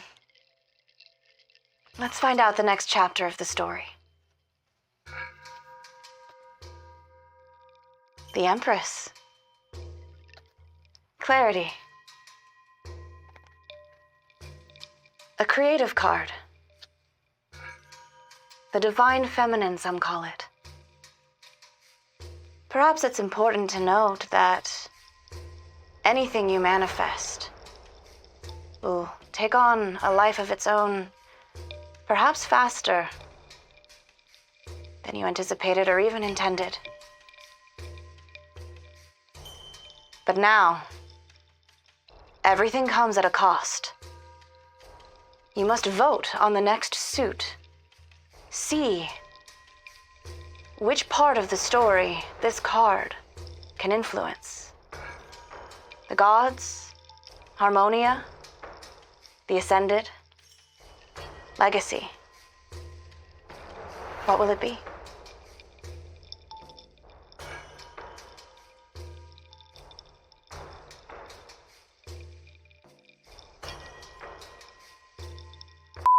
This program brought to you by Fear HQ. Greetings, fellow show consumers. You're watching Fear HQ, your new home for horror where we talk, experience, and create all of the things that scare you. We stream, you scream. Here you'll be able to watch many fine programs, such as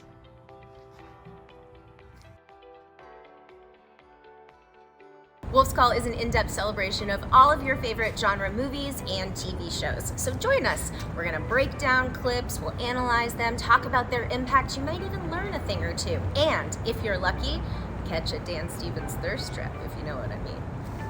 It's the scene from The Guest, that's what I mean.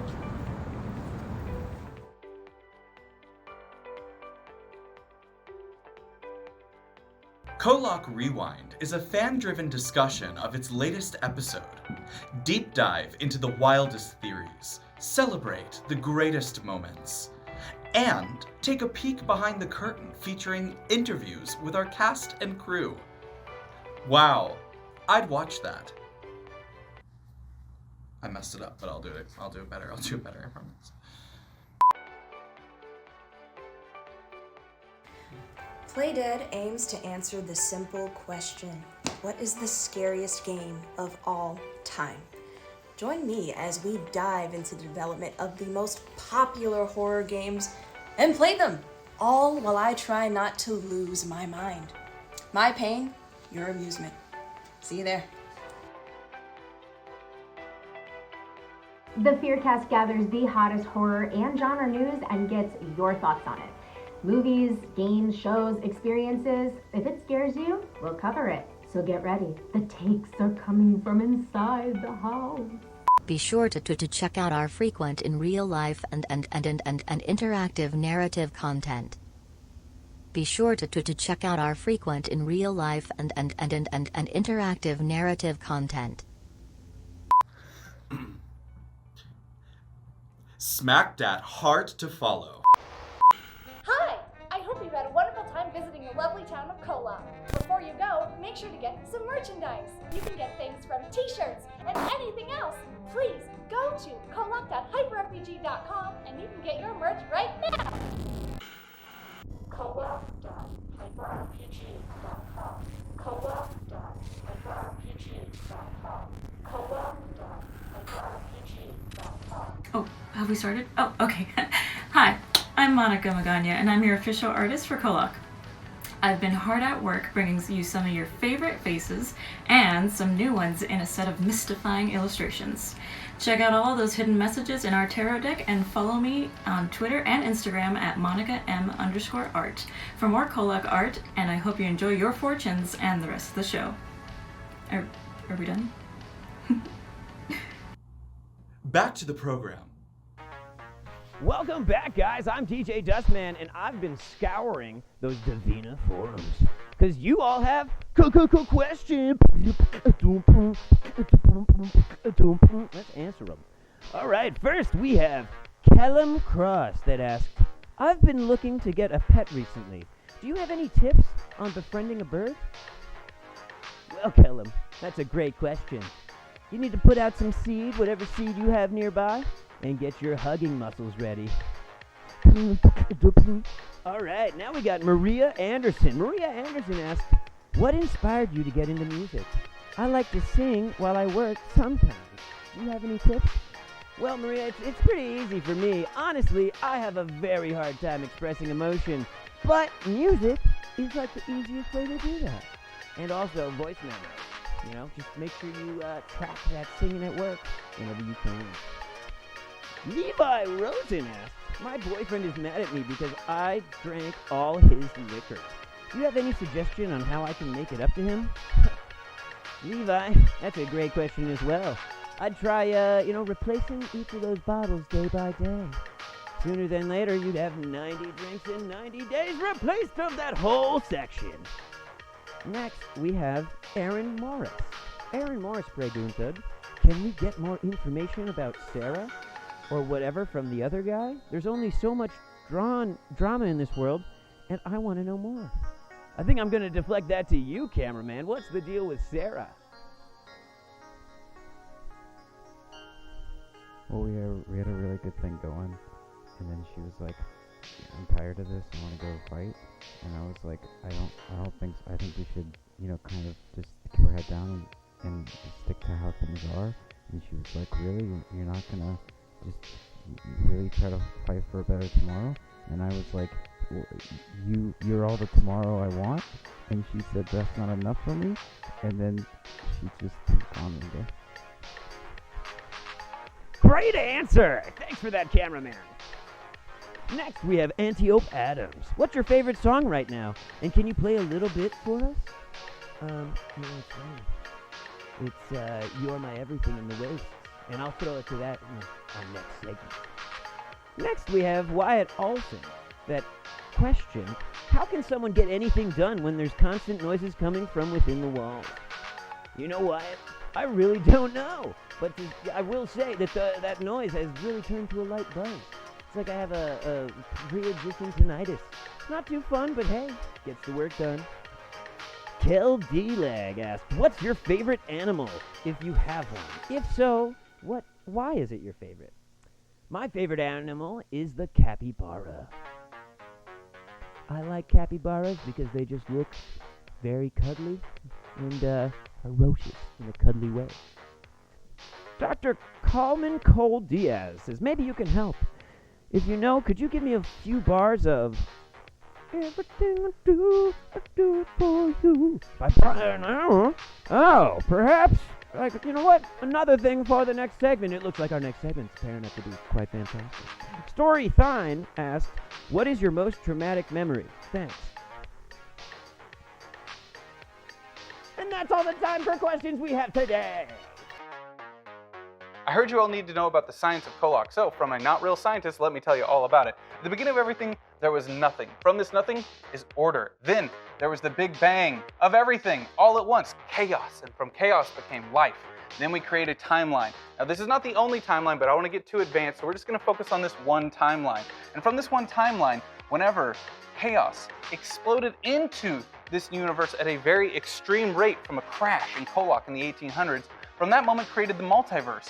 And from that multiverse, many different branches come off. Now, the multiverse is different than our main timeline. It's just slight variations of it. Every different decision. Every, should I do this or should I do that? Boom, new multiverse.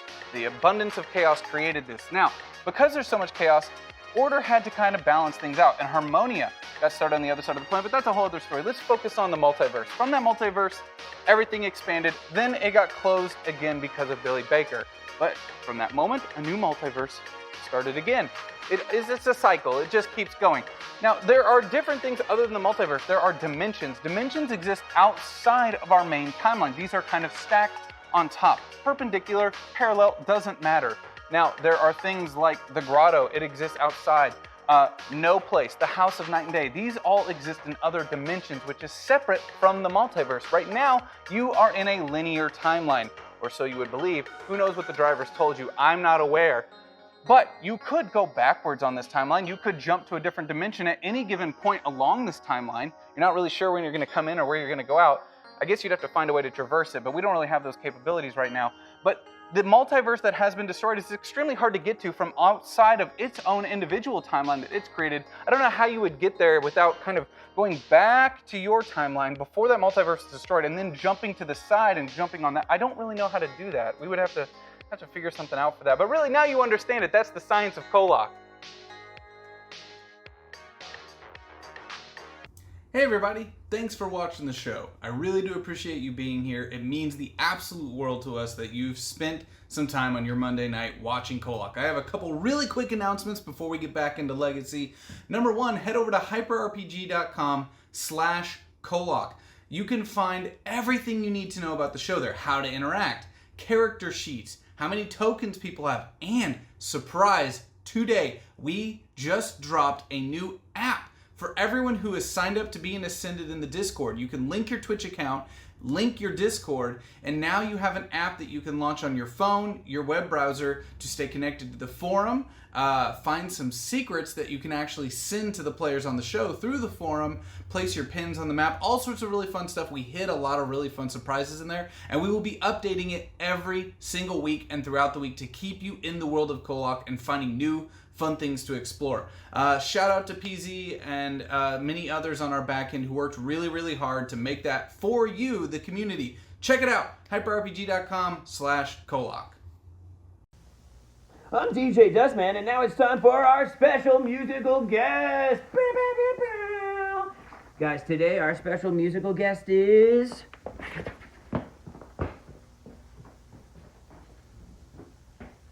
me again!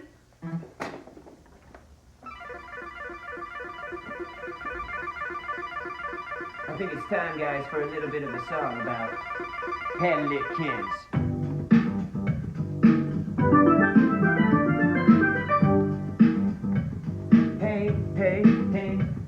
Hey, pelicans, you are so chicken. I know I get my fill, you birdie. Hey, pelicans, I want to tell you that you are the best and you're my birdie. You're a flying bird. You get in the ocean and you swim down and get those little things right in your big mouth. Oh, you is a bird. All over that ocean, you eat them fish and you're all having fun. You freak on pelican, pelican, pelican, yes you come, yes you come, pelican, pelican, yes you come, pelican, pelican, yes you come, pelican, yes you come, pelican, yes you come, pelican is true. You can do you. Yes, guys, that was our song about pelicans. Glad I could throw that out there, from our questions earlier. Next, I have a song that is dedicated just to the wastes.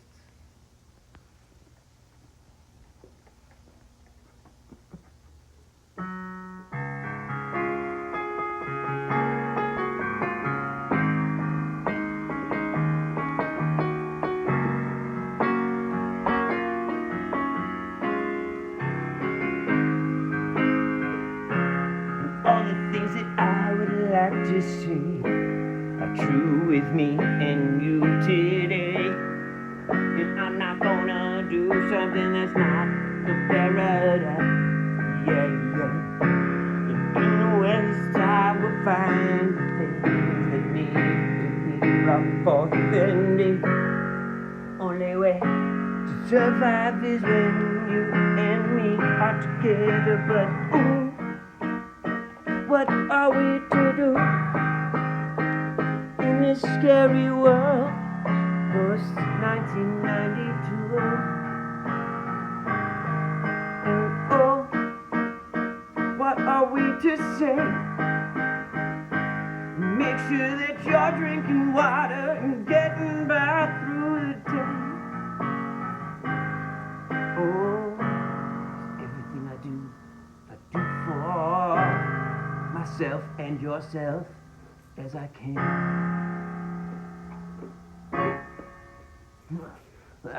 Yeah, guys.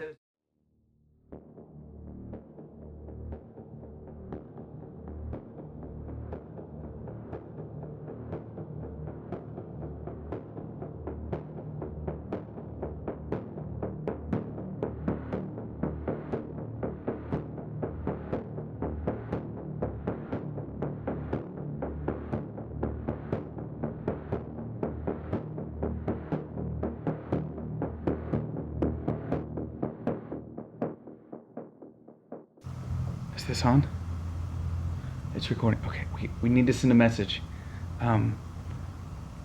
Something only we would understand. Something in like sounds. You know what I'm thinking, right? Yeah, I know what you're thinking. What's something I would understand? Well, One word. Luke. Okay.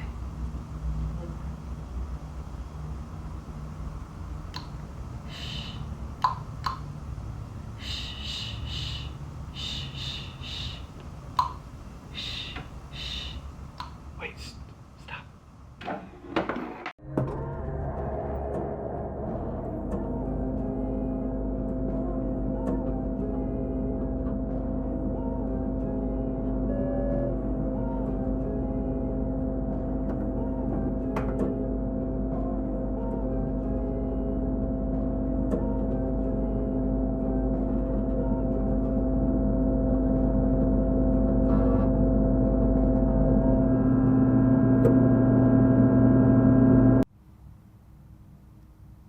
Hey, so a technician checked this out, right? Yes, I'm just here to make sure nothing else happened, I guess. Where is the Bennett girl? They're running some tests on her. Do they think she's the reason it crashed? That's crazy, right? Well, visual look, it's just, what is all this crap? Why didn't they just go to the event in question? You know what's even stranger? The tech log from 21-11 makes it look like they tried to go right to the event. And software wouldn't let them. Something is up. Kind of exciting. Start with subject to be Devon. Go straight to the estimated event range. Copy that, boss. Loading. We're back here. In this place again.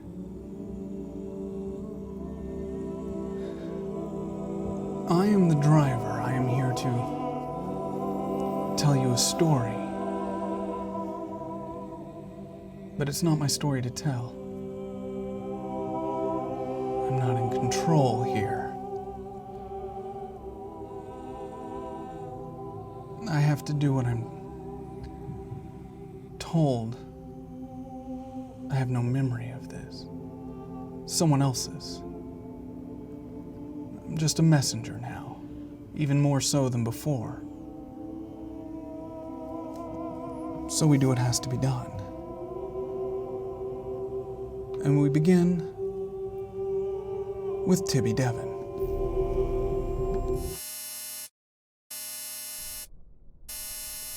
Whoa. What was that? This must be what 21-11 logged. No, this is different. Look, here, these wavelengths. It's like he's resisting us. It matches subject Laura Bennett's crash. This is ridiculous. Load Emily Pegg.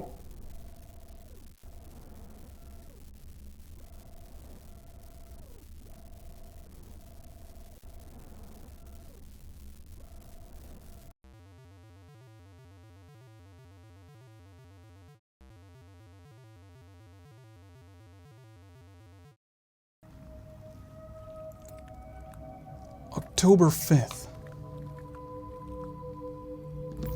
1997. Emily Pegg.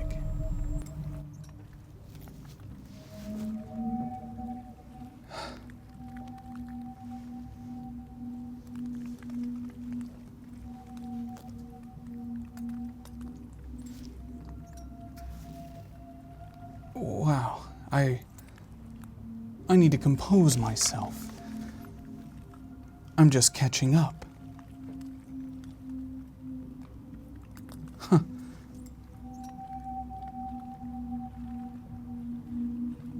Well, this moment's not what I was expecting at all. We find ourselves in the audience of Billy Baker's first stand-up open mic night at Oregon State University. Emily came all the way here just for this. And from the looks of it, one of the only people here at all. Woo! Go Billy! I know that guy. Same hometown, yeah. He's kind of funny. No, he's actually kind of funny. Yeah. No, get ready for this. Who are you talking to, lady? We don't know who you are. I was talking to you. Who the fuck are you? What kind of rat crawled up your ass? We're at the same show. You just talk to random people at shows? Yeah. Because it's the polite thing to do. But I guess you big city folk don't really understand that. Did you come out to have a good time, or did you come out to be a little whiny bitch about I've things? been watching 2 hours of the worst shit I've ever heard in my life. Whatever good time I was going to have has been gone long ago. Right. Force you to buy 2 drinks, listen to this shit. Swear to God, I'm never doing anything for my friend ever again. This has been the worst. Yeah, all right. Billy Baker walks out onto this really small stage before you. I'll grab the mic, make a little sound on the end. All right, let's keep it going for the host. Yeah. Woo! Yeah, give it up for Reese. Yeah. Yeah. So I was on a date the other night and with a woman, a real one, and thank you. Yes, I do go on dates, and I thought it was going pretty well. So I said, maybe you could come back to my place, and she said, oh, I can't. I actually I forgot to take my birth control. So I'll let you think about that one. You know, it's not going well when you hear that. You hear the sound of no one around you, Emily. You catch yourself laughing, giggling. You actually thought that was funny, but the rest of this bar is completely silent. All right. It's a weird day and age out there right now. Am I right? It's just like these condom companies are trying to solve the no baby crisis. Can you imagine what it must be like in a high school sex ed class right now? Like, come on, kids, you better get out there and start fucking raw dog. We gotta save the planet. Like, yeah, thank you. Leave the dong bag off, Sonny. You need to populate the earth and save all of us. You realize in this moment, Emily, he probably, from the light that's hitting his face, can't see that you're the only person out there laughing and having a good time. Packed He's house probably tonight. unaware. This is actually what's called a bringer show. And what in the comedy show, comedy business, a bringer show is when none of us have ever done comedy before. Hence, you know, I have a piece of paper that I'm reading off of. So you know your one friend that they have, you know, they're always taking up new stupid fucking hobbies, and then they corner you and say, please come to my comedy show, please, please, please. That's me. He's talking about me. And they gather up 5 or 6 of you, and it's actually a really good business move because now you're all cornered in this hot room with a 2-drink minimum, and you have to listen to shitty comedy for a couple hours and leave $12 poorer. Yeah. Yeah. Yeah, let's do a little test. So it's a bringer show. So let's see how many people I brought. Round of applause if you're here for me. Hey. And I know that sounds like one person clapping, but that's actually the sound of the club manager repeatedly hitting the person who booked me behind the bar.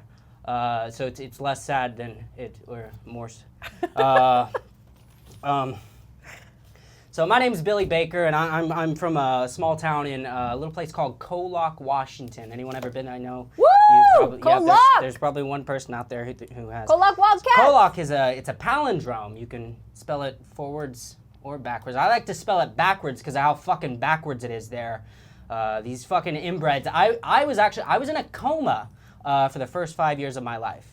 True story. Very, very weird situation. And Emily Pegg, can you roll your cognitive for me, please? Difficulty of 3. Oh, yeah.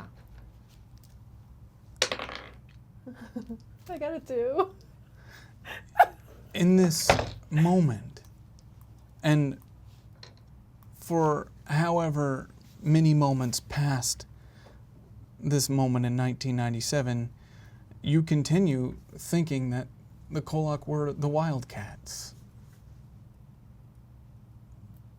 these inbreds in KOllOK, the best they could come up with was Coma Boy. They called me Coma Boy to, like, insult me. We live miles away from Tacoma, Washington.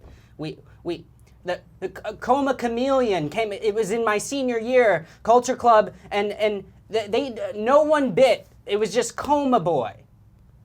Coma Boy. It sounds like if Batman had like a teenage orphan sidekick who had to like troll around the hospitals and pull people off life support that he had hit and stuff. They called me Coma Boy. Were you really in a coma? Yeah, it's a true story. I was in a coma. I was born, and then I went to sleep, and then I woke up later. But that's neither here nor... I mean, what's your name? It's fucking sad. Yeah, it was, super sad. And they called me Coma Boy.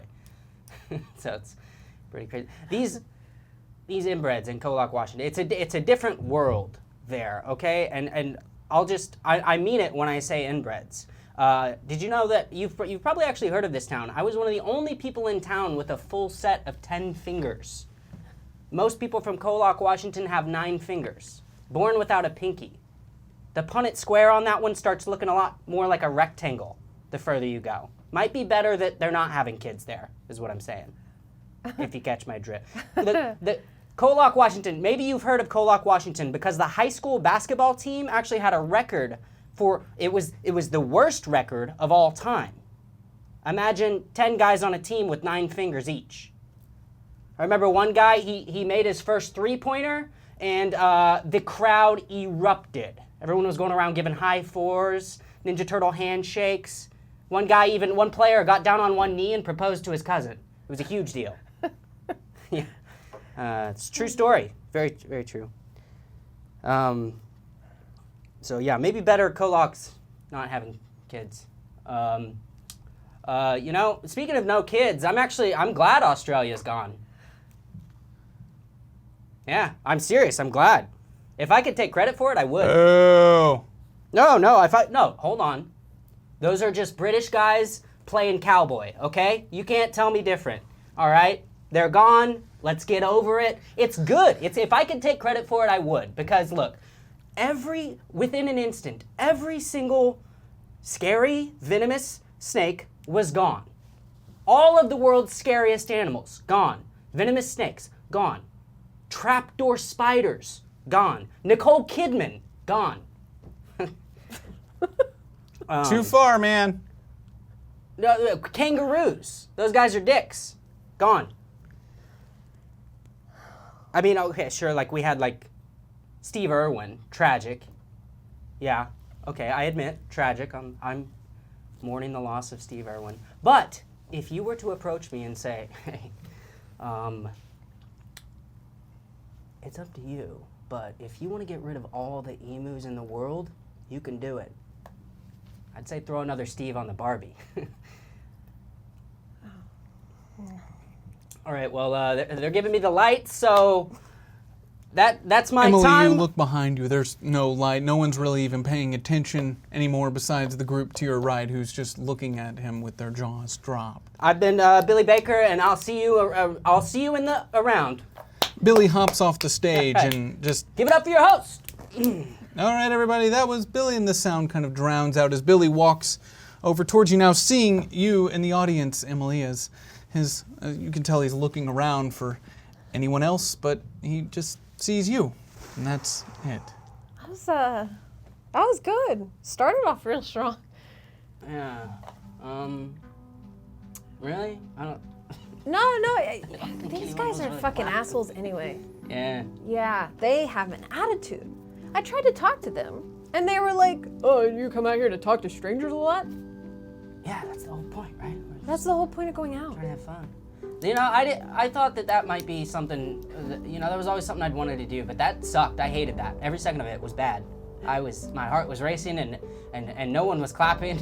That wasn't fun for me at all. Well, Billy Baker, roll your avoidance for me, difficulty of 6.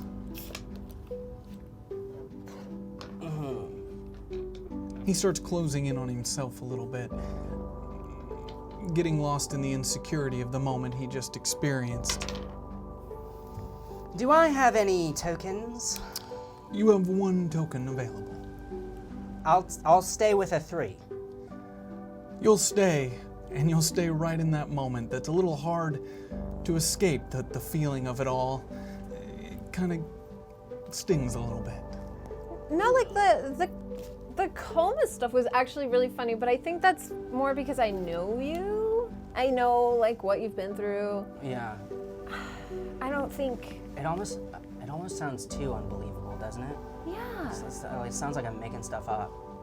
Yeah, like, you came out of a coma and then pursued comedy in this town? The 9 fingers thing? That one... Turns out, like, a lot of people have 10 fingers. Yeah. Yeah. And not a lot of people have heard of KOllOK. Oh. So... I mean, hey, we could workshop this. No, I'm good. I don't think I ever want to do this again. That wasn't very fun for me. I'm actually kind of, like, really embarrassed. I thought the Australia stuff would be funny. Billy, people lost their families. You can't joke about that yet. Give it another, what, like 15 years? Maybe 20. Yeah. Right. Yeah, you're right. Yeah. What's the next Maybe hobby? I'll do comedy in 20 years. Oh. Yeah, okay. You'll still be in college? I'll still have to drive out here? No, I'll be in, like, Portland or something. Right. Emily Peg, roll your communicative. Difficulty of 5. Oh, cool. I sank. You start tripping over your words a little bit. It seems like there's some things that might be on your chest that you didn't just come out here to support a friend. There's something you're kind of hiding beneath as well. Yeah, like, yeah, and Portland's great. Portland's a nice place, still in Washington. Yeah. You know, thanks for coming out. I invited quite a bit of people. Billy Baker, roll your adaptive for me. Difficulty of 5. Nothing could be more important than your comedy show, Billy. Yeah, right. Oh, 2. The 2s. Yes. Again with the 2s. Wait, do I have 3 tokens yet? No, you do not. Billy, as you say this out loud, how many people you invited, and recognizing that only one person cared enough to be here, it takes you to a deep, dark place almost in an instant. Do you hit that 2-drink minimum yet? No, I have been nursing this god-awful Bloody Mary for the last half hour. Can I steal the other one? The other, Drink ticket? Yeah. Absolutely. You know what? You take that drink ticket, and then the next round will be on me. No, I owe you for coming out here. Like, what was the gas like? I don't know. I think if you try to buy a drink at the bar, the bartender's going to charge you double for that Australia joke. I am not even... Ooh, I'm bad? not joking about that. Yes. Oof. You should have seen the way he reacted. The Steve Irwin joke? It looked like you were drowning him personally. It's not a joke. The Steve Irwin was the sad part. Steve on a Barbie? Okay, Billy. but he's already dead. Like, it's not like anyone cares, right?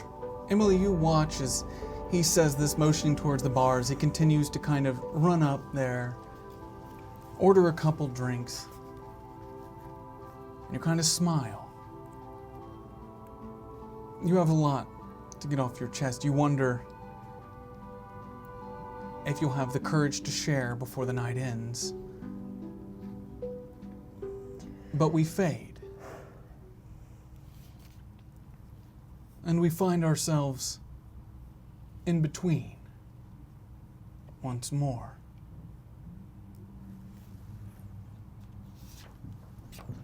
Looking for where we lead to next. And without much direction, much push, it only feels natural, at least for myself, to follow it through. October 6th, 1997. Billy Baker. Billy lays in his bed as the sun rises, staring at the ceiling, the white speckled ceiling. As he hears M move to his left, and he now nervously knows she's definitely awake too. Ooh. Oh, hello. Right. Oh my god, do you talk this much in the morning? I mean, no, not usually, because there's never ever actually someone next to me in my bed. You know, Billy, that's not the best thing to say to someone after you hook up with them. Oh, we hooked up. You are so lucky that I am the first girl that you've said that to, because holy shit, don't ever say that again. No, I'm not embarrassed. I'm not embarrassed. That's fine. It's fine. Billy Baker, roll your avoidance for me. Difficulty of 4. 9. Definitely not embarrassed. I'm not embarrassed at all. That was not a sad thing to say. Maybe you should take up comedy again and, you know, recount that whole scene that just happened. Oh my god. Billy Baker, roll your defensive for me. Difficulty of 6. 3. Yeah, that stung a little Hey, bit. how about you shut up? How about that? Oh. I gave you a place to lay your head at night. My very nice room here. Mm-hmm. Definitely laid my head. You hear the bunk below yours start to move and shake a little bit. Shut up, Billy. I'm trying to fucking sleep. The sun's out. Wake up. Please don't ever put me through that again. I didn't put you through anything. You could choose to leave at any moment. I don't think you have anything to worry about down there. This is probably the only time this will ever happen. Never happened. Definitely the first time. Shut Hopefully up. the last. Shut up. You suck. Didn't you have a thing where like you did push-ups a lot? Because it seems like you've never held your own body weight. Shut up. I still do push-ups. I'm awesome at Billy Baker, roll your defensive for me, please. Difficulty of 6. How many tokens do I have? You have 6 tokens available. I'd like to apply 3. Which would put you at what? 7. A 7 will win. You have a cut back to that, right back at her. It doesn't phase you at all. Now. I do all kinds of push-ups, so I don't know what you're talking about. Yeah, all kinds of punch-ups too. Look, okay, to be honest, I'm kind of a lightweight. Stuff's kind of blurry. Emily Peg, roll your adaptive for me, please. Difficulty of 8. I got a 3. Do I have any tokens? You have 3 available. I don't need to use them. You don't need them? Good, let me explain this for you then. Your jokes, they're all to cover a deep insecurity about how awful everything that just happened felt. You already bombed your comedy set. Listen. Bombed? I don't know. There was. People were clapping. No, they were. Bombed is a strong word. I said Billy, I didn't do great, and it wasn't fun. Oh my fucking god! Shut up down there. What I meant to say, Billy, was that it wasn't that bad, but I need you to not expect that this will ever happen again. I don't know. Look, I was gonna say the same thing to you. There was literally a moment last night where both of you asked, "Are we still going?" I'm leaving. I'm leaving the room. Your roommate gets up, Billy, and exits. Hey, don't into the forget that hall. I'm a senior, which means I'm older than you. Never really works. felt like a senior. Sorry. Yeah, no, I was gonna say the same thing. Like, look, we had a little fun, maybe no fun, which is why we don't ever have to do that again. No, it was fun. It's just one of those moments where it's like it happened. It's not a bad thing that it happened, but it wouldn't be a good thing if it kept happening. Agreed. I was gonna say the exact same thing. Literally the exact same words. Are you just agreeing with me because, or are you like actually agreeing with me? No, I'm actually. So I don't want agreeing this to be weird because like you're my best friend in the entire world. It's only weird if you tell anybody. Billy, this is going with me to my grave. Okay, good. Agreed. You think I want to tell someone that I woke up in your dorm room and realized that I had sex with you while your roommate was underneath us. You really think that I want to admit that to someone? Okay, well now when you put it that way, And what's that wrong with that? Billy and that- Baker, roll your defensive for me, please. And then Difficulty of 6. afterward, when I went to clean up, I had to go to a communal restroom? What was your result there? A sink. A sink. This really, it's getting to you, Billy. It's, though she's right and you agree with her, it still doesn't feel good to hear someone that you just shared a bed with so disappointed in themselves. I am a senior. I got first pick at the best dorm room on campus. And yeah, the bathrooms are a little communal, but that doesn't mean it's a bad facility. It's a good college. You're right. It was fantastic. Cool. Okay. Well, yeah. Well, then we don't have to talk about it. I just need you to see the humor in the walk of shame I had to take. Walk of shame? Everyone has a walk of shame. It's not just because of you. It's funny. Okay, cool. No, Billy I get it. Baker, you remember that it's been a couple of years since she went to school here, and maybe she's just a little self-conscious of being seen in the dorms again. I don't know. Yeah. Well, should we? I'm gonna hold out sneak my hand for a high five. Billy Baker, hold on. Can you roll your avoidance for me, please? Difficulty of 6. What's the token count? You have 3 tokens available. Hey. What am I trying to avoid here?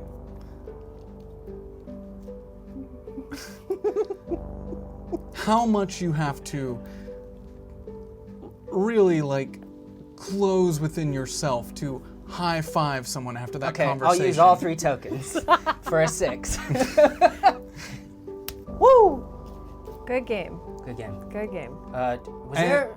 No, that's enough. We fade. Okay. And we find ourselves back in between.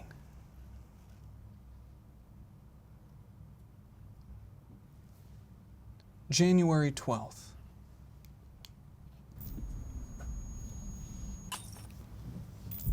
(2013). Emily Pegg. Emily, it's been 10 days. 10 days since the horrible event. 4 days since anyone agreed medically to see her. 3 days since you built a cage around her in the back of the RV, walled her off with plexiglass. But 10 days since a single person dared to even ask, how is she?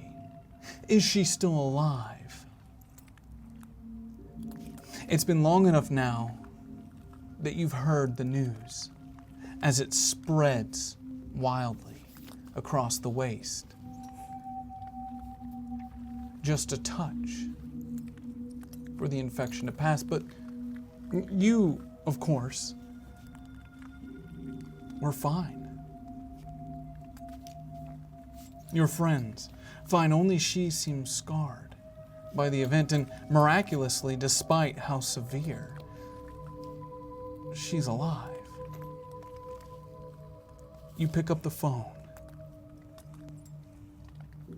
and you call Tibby, her best man.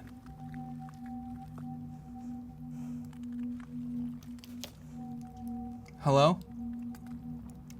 You finally answered. Hi. Oh. Hi, Emily. Why do you sound like that? What does it sound like?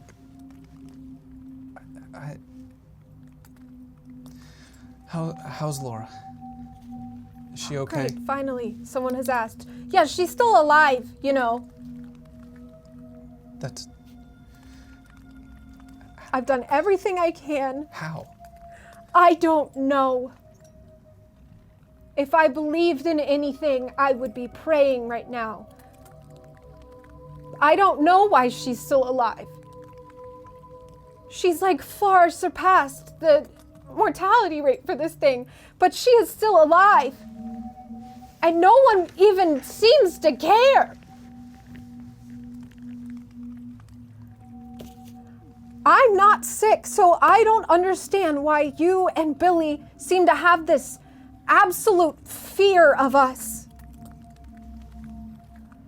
I've done everything I can to make it safe. I mean, I didn't know. I mean, you're not... Look, I couldn't risk it. I had to go home to Mickey, okay? Right. Nobody knows about this. We don't know what this is. It's killing people all over the country, Emily. It's... But not even a fucking call, Tibby? Until now? 10 days after? You didn't even want to call to say goodbye if she did die? Are you fucking kidding me? You were her best man. You were the closest thing to her. Billy too. And you just fuck off? Are you kidding me? You should feel fucking ashamed of yourself. Do you know how alone she feels? I do. So why'd you call this late? So you can absolve yourself of the shame of saying, oh, I did call, I did check in, but oh, it was too late, she died. Well, she's not fucking dead. So unless you're gonna tell me that you're on your way here right now to see her, to offer her some comfort, I don't wanna hear any fucking excuses.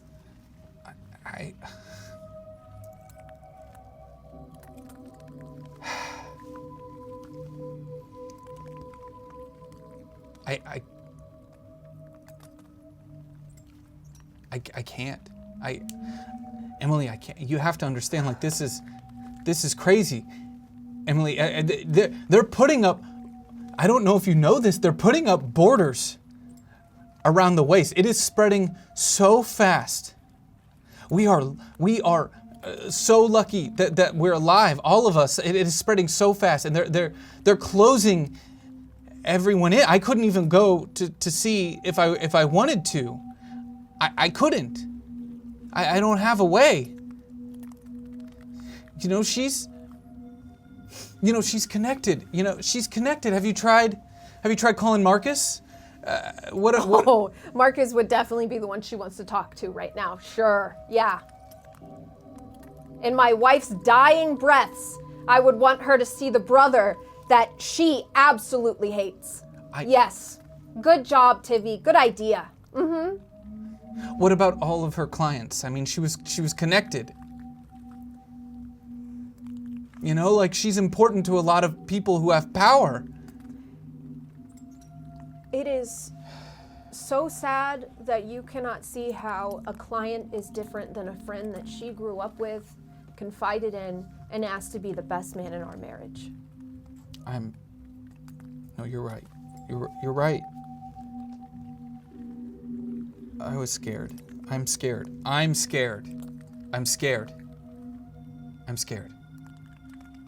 That doesn't absolve anything. I'm scared. Tibby, I'm scared. But I still fucking picked myself up and built her a way to live and not transmit it to anyone. Made sure that she was comfortable. You and say that we don't know that. We don't know what this is. We don't know how it works. Okay, but the people... And you want me to abandon her until I figure that out?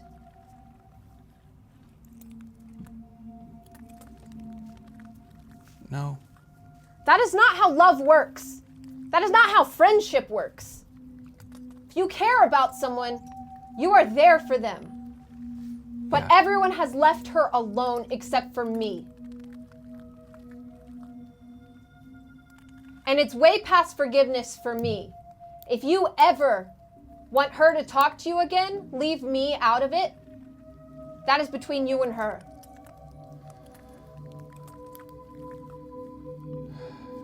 Okay.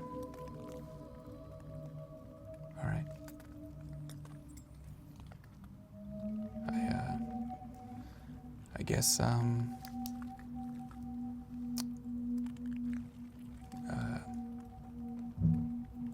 goodbye. Yeah, goodbye. Bye. The phone hangs up. And we fade.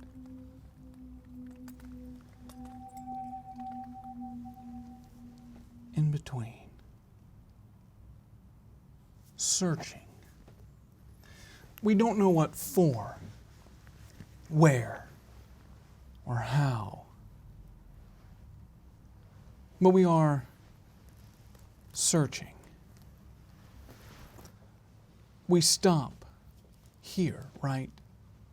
Here in this moment, July 5th of 2013, Billy Baker. Billy, you drive as fast as you can. You move your truck as fast as you possibly can. You didn't even think to grab one of your other cars. You just went for what felt safest, what felt most comfortable. And you head in that direction. You head directly towards the direction where you last saw them. People that you would call your friends.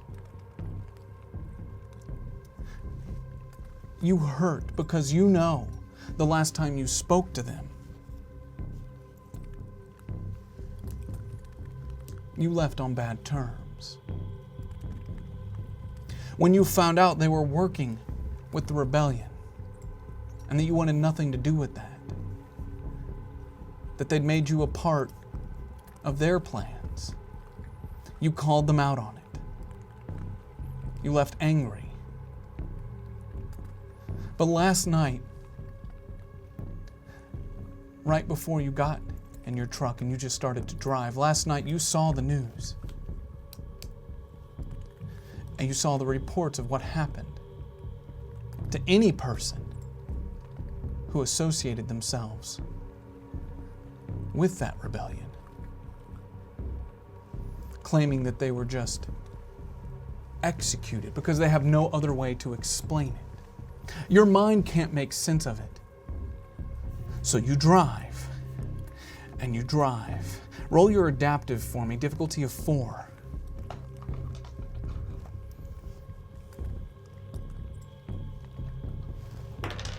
Six. You've been doing this so long, it comes so naturally to you, that no matter how much your mind drifts, you keep moving forward, undisturbed, at least from your hand to the wheel. But your mind races, it wanders. You realize as the sun starts to rise into the new day, as you keep moving east,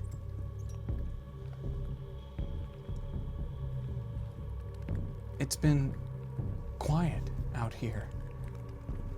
How many people were in the rebellion? Or it's just the act of what happened? Another one of those godlike events. Are people just scared? Have they gone back inside? Between the weeping pestilence and this, the roads just keep getting emptier as time goes on. What's happening to this country that you knew? You've seen so much of it. And every day you recognize it less and less. And before you know it, you're there. You pull up on the camp. And as you park your truck and step outside, it would appear that nothing had happened. If not for the details, Billy. The details of things left in a moment. A car door open. Someone's bag of potato chips half eaten on the ground. still fresh.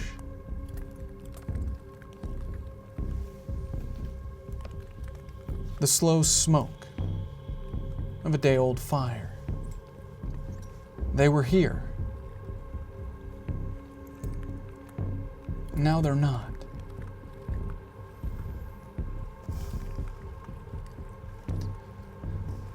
Roll your defensive for me, Billy Baker. Difficulty of 5. 4. You have 2 tokens available. I'll save them. You fall to the ground. And though this is a moment,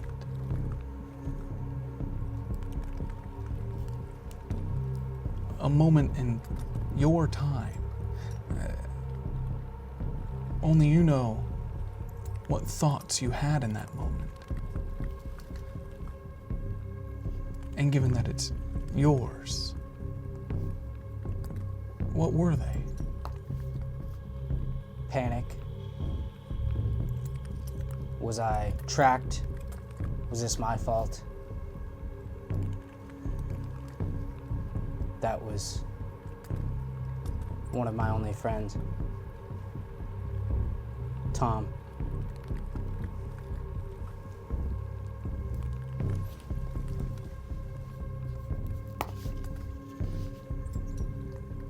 They're just gone. The reports couldn't describe the horror, the fear. No one can truly say how many, or what this so-called Accord, the Larson Accord, deemed a resistance fighter, someone who helped the rebellion. Where does that line start? Stop. Could you have been considered someone who aided? You did not do it willingly, but you think about all the times you made deliveries here, the thoughts you had in the back of your mind of what they were up to. You assumed, but you never outright called them out on it. Part of you wanted to just avoid it. Pretend that life, like so many others, is somehow normal. When Billy Baker, you know it's not. But what else can you do? It just is. And whatever it is so much bigger than you. They're gone.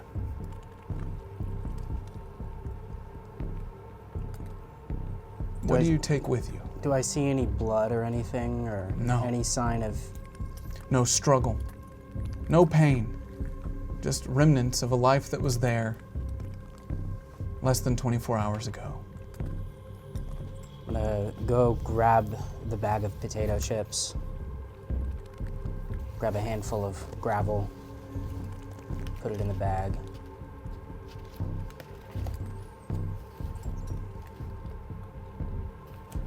Can I go back to my truck?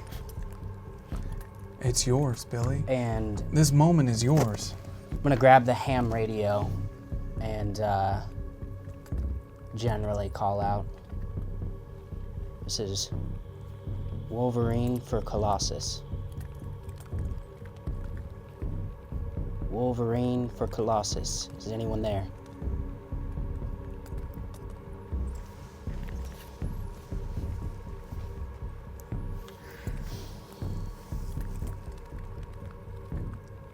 Static. The airwaves as dead as the air.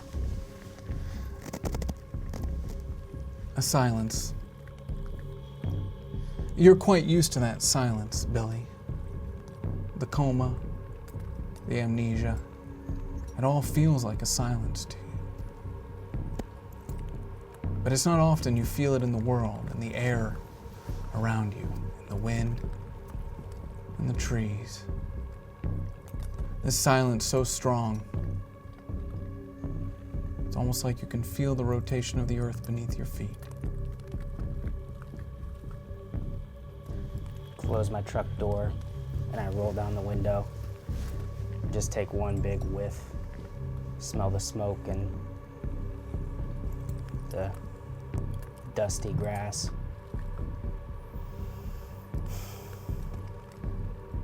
Start my truck and put it in reverse. As you back your way out of the camp, you close the gate behind you, lock it, take a no trespassing sign out of your truck, place it on the front. Best to probably just leave it that way. And we fade back to the in-between. But not for long.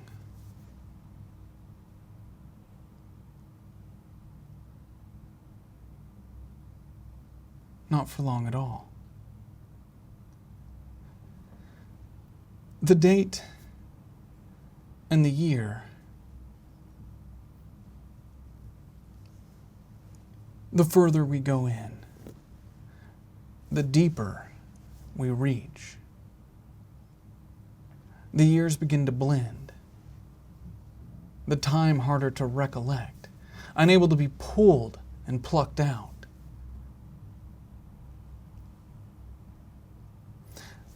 The year fuzzy. It was sometime in that time. But she could never forget the day. What it was tied to was too important. November 14th, 2 a.m. Emily Pegg.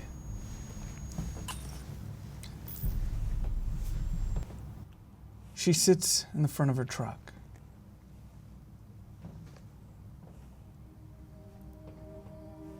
Just outside of the trailer belonging to Neve.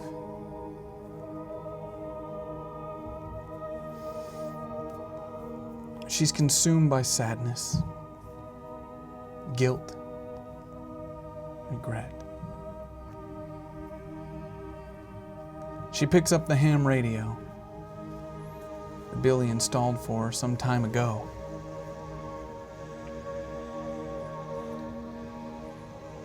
And tells him everything. Billy, are you there? I don't know why I ask that anymore, because you're never there. I fucked up tonight. Oh my God. Please just tell me you're there. I need someone to talk to about this. Just silence. Every pause as you wait for a response feels greater in time than the years themselves. Unable to even recollect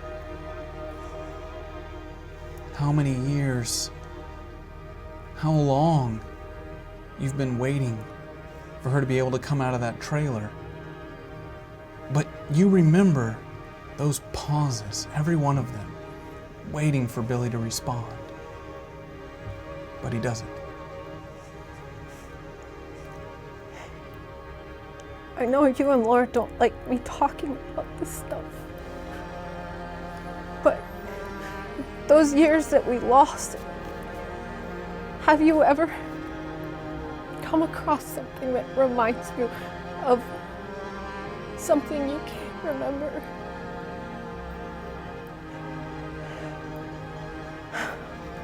I was at the bar, and she looks so much like someone I don't know, and that sounds so wrong. And Billy, I told everyone that Laura is dead. And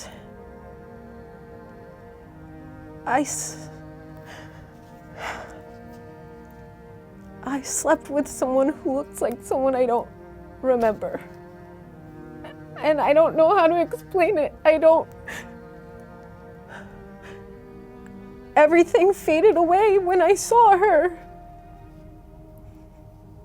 And it felt like a piece of a puzzle that I am missing that doesn't fit exactly right, but it fits in just, like if you glance at it, it looks like it fits, but you know deep down it doesn't. And now everyone thinks Laura is dead, even though she's not, and she's living in the house that I built. And I cheated on her. And she's the only one that I have, because you and Tibby and Nikki don't talk to me anymore.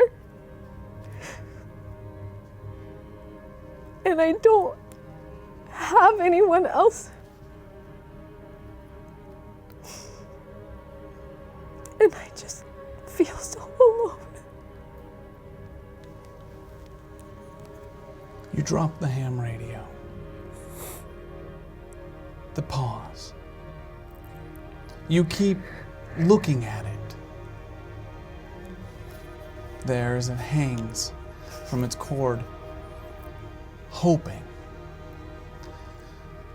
wishing for static, a sound. Emily, just something to come through. But they never do they? That much you know in this moment. How alone you felt. How alone you feel in this pain. A pain you wish you could even share with Laura, your wife, but you can't even do that. You're just stuck in it.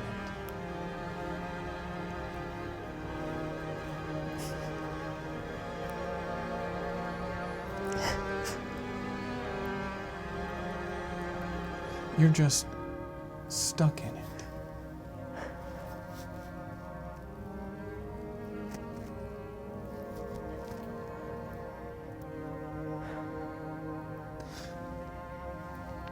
Some things, no matter how hard you try, they just hold you. How easy it is to forget. All these little things, unable to pull through, unable to recollect. But these moments, these pauses, how they sit with you more than the act itself.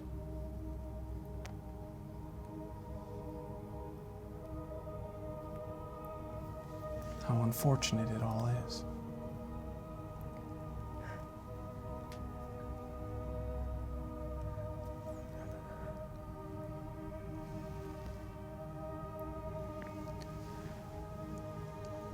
November 14th.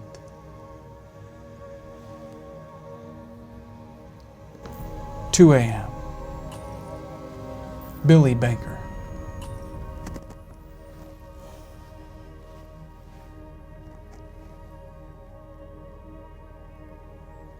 The TV shows static, Billy.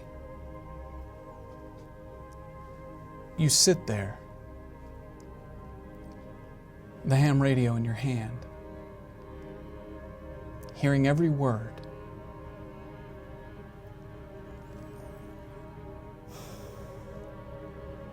And though you try to muster up the strength,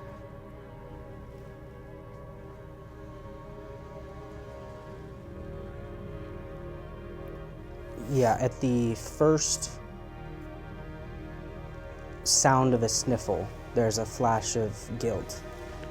And I'd love to disassociate if I have the tokens. You do, Billy Baker. And I'm staring at the radio, listening And I just look to the window, looking at the stars. And I'm now the stars looking at Billy. Floating out above. I watch Billy. Your small West Coast home. Billy. The dim light. Hears the words, but they're creating a shadow across the ground. They're not my words to respond to. They're someone else's. You're not Billy in this moment, you're the stars. Billy's not there. Even if he wanted to be, he couldn't. He's not equipped to deal with things like this. Or at least that's what he tells himself.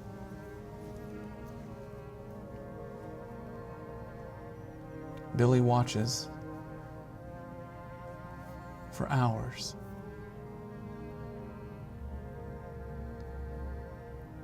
As the real Billy inside remains motionless, staring at the static until the sun rises.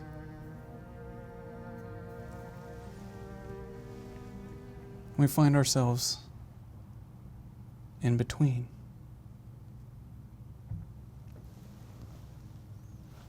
August 24th, 2021.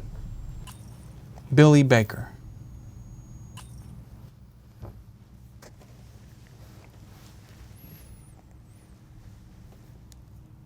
Billy puts his hand on the phone.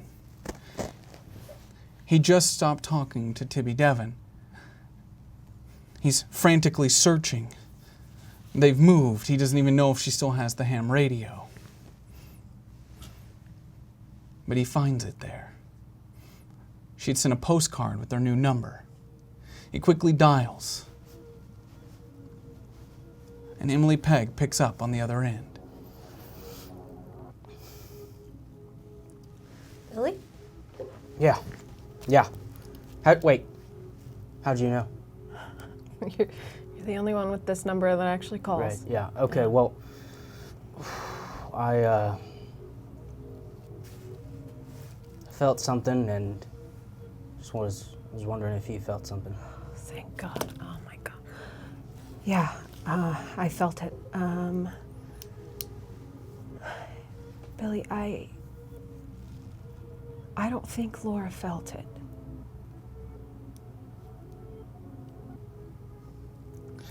Because if she had, I feel like we would have talked about it by now. I had this feeling that it was everybody that... Well, you remember that funeral back in high school? Yeah. Emily Pegg remembers the name of Mallory Jenkins. It's such a blur to her given the tragedy of that week. But that's where they all met each other, where they all came together. I've always thought that there was something odd about that. Yeah. That there was something more than just us going to a funeral of a friend. Right.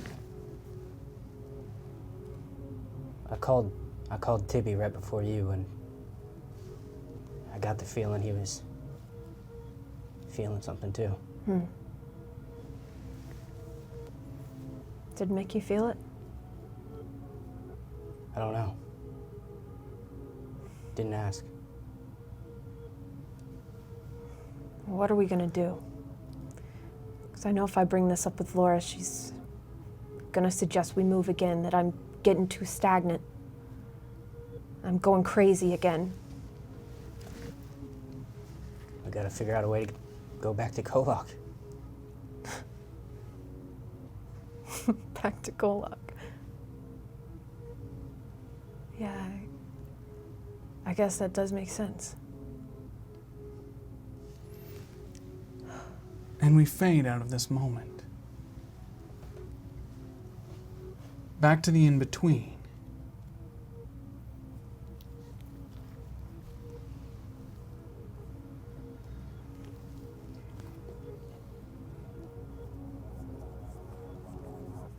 I'm trying to piece this together the best I can. Like I said, this is not my memory. These are not my stories to tell. I'm merely a messenger.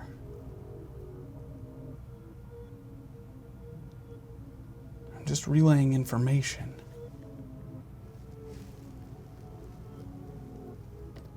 Regurgitating. Following a path that was laid out. Many years, or is it just before?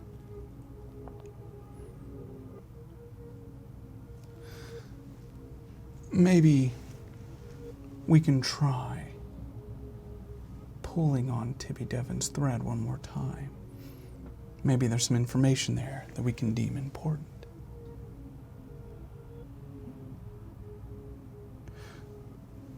He was hiding something.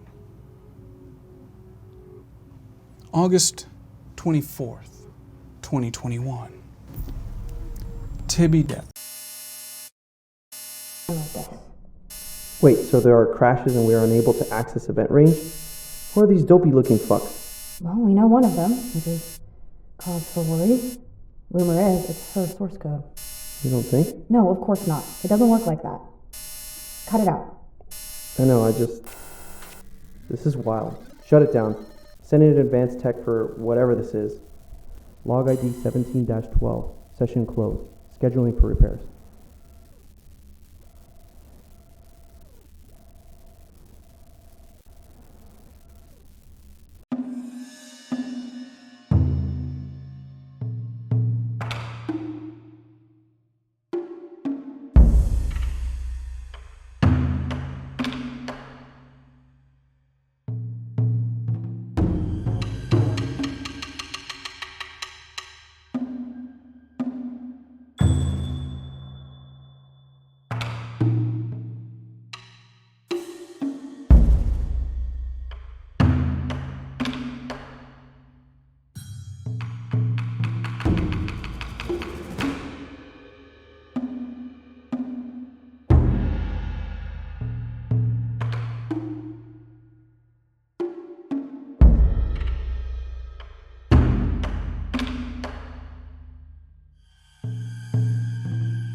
We return. August 28th. CXP Facility 1. Undisclosed. Location.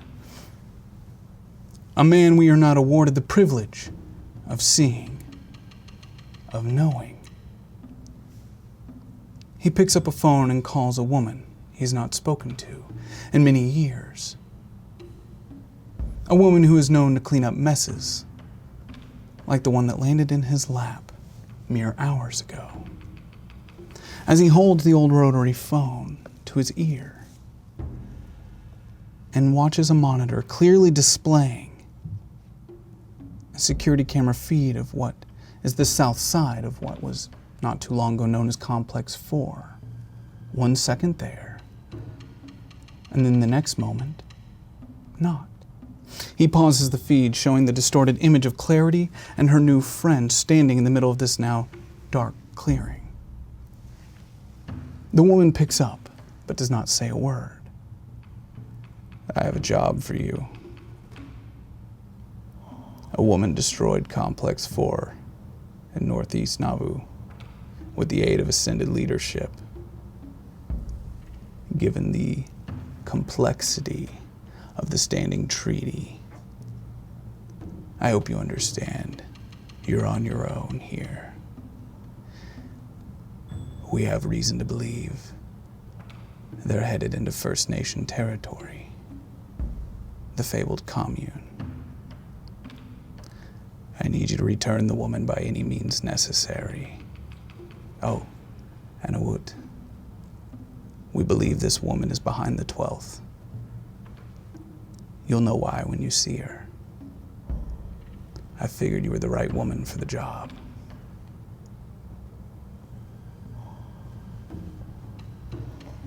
consider it done. Awut steps forward in delight.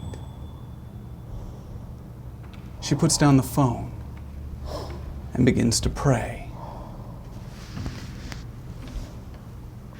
Look, Sal. Look, man. Look, Rao. Colony. Been one TD. One T-Wow Chana. One T-Row. So die! As she finishes praying and moves her hands down to her side, revealing the doll that sits upon her chest. The doll whom which she just prayed, as she awaits its guidance.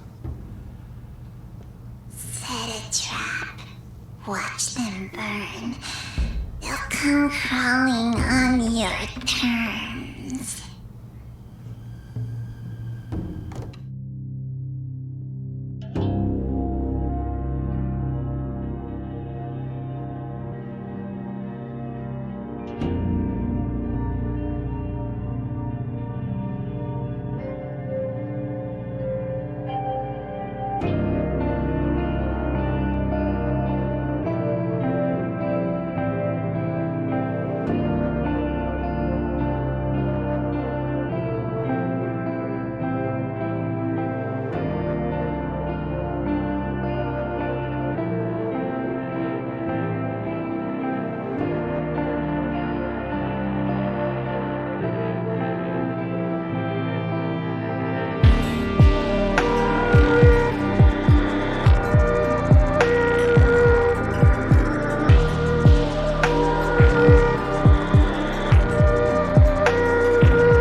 Thank you everybody so much for watching KOllOK tonight, for being a part of the show. It was a wild ride. Every week we're going to be trying to make this even better than the week before, as we as a crew get more in sync with each other. You know, we have so many moving parts on this show, with so many people lending their hand to try to make it the best show that we possibly can. And every week we're gonna make it better. I promise you, I promise you, I promise you. But please, please, please, please, please, if you are enjoying the show, head over to social media, use hashtag KOllOK, let us know what you think. Head over to the website, try out the new app that we made, and please keep supporting. I think we got one giveaway tonight, and we didn't hit the goal that we hit last week. We raised it a little bit, but every 50% we're gonna do a giveaway. So thank you all so much. Thank you so much for your support. It truly does mean the world to us, so we can keep trying to up all of this every week and keep trying to make it better. Your support allows us to have more time with crew, which is kind of the most valuable asset right now. Would you guys have fun? Yeah, I mean, so much fun.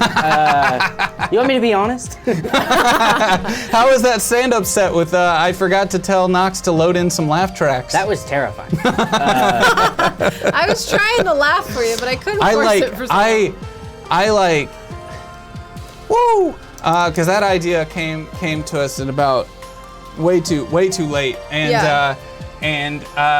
I realized right whenever I set up the scene, I had a thought in my head of like, oh fuck, you told me you were gonna do a stand-up set, and I did not ask Knox to load in any laugh tracks. So. It worked. I think it worked better. Yeah, it worked out. Yeah.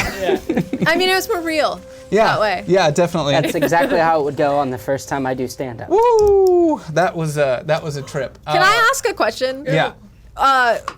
Was that Billy's first time? Well, we don't have to get into that. I don't think Billy would ever tell. You sound like a seasoned open micer. You had great. I think he was. They were talking about a different first time. Different comedy. I wasn't talking about the comedy set shoot. I was talking about the night after. Okay. Never mind. I was laughing. Why didn't you get in the crowd?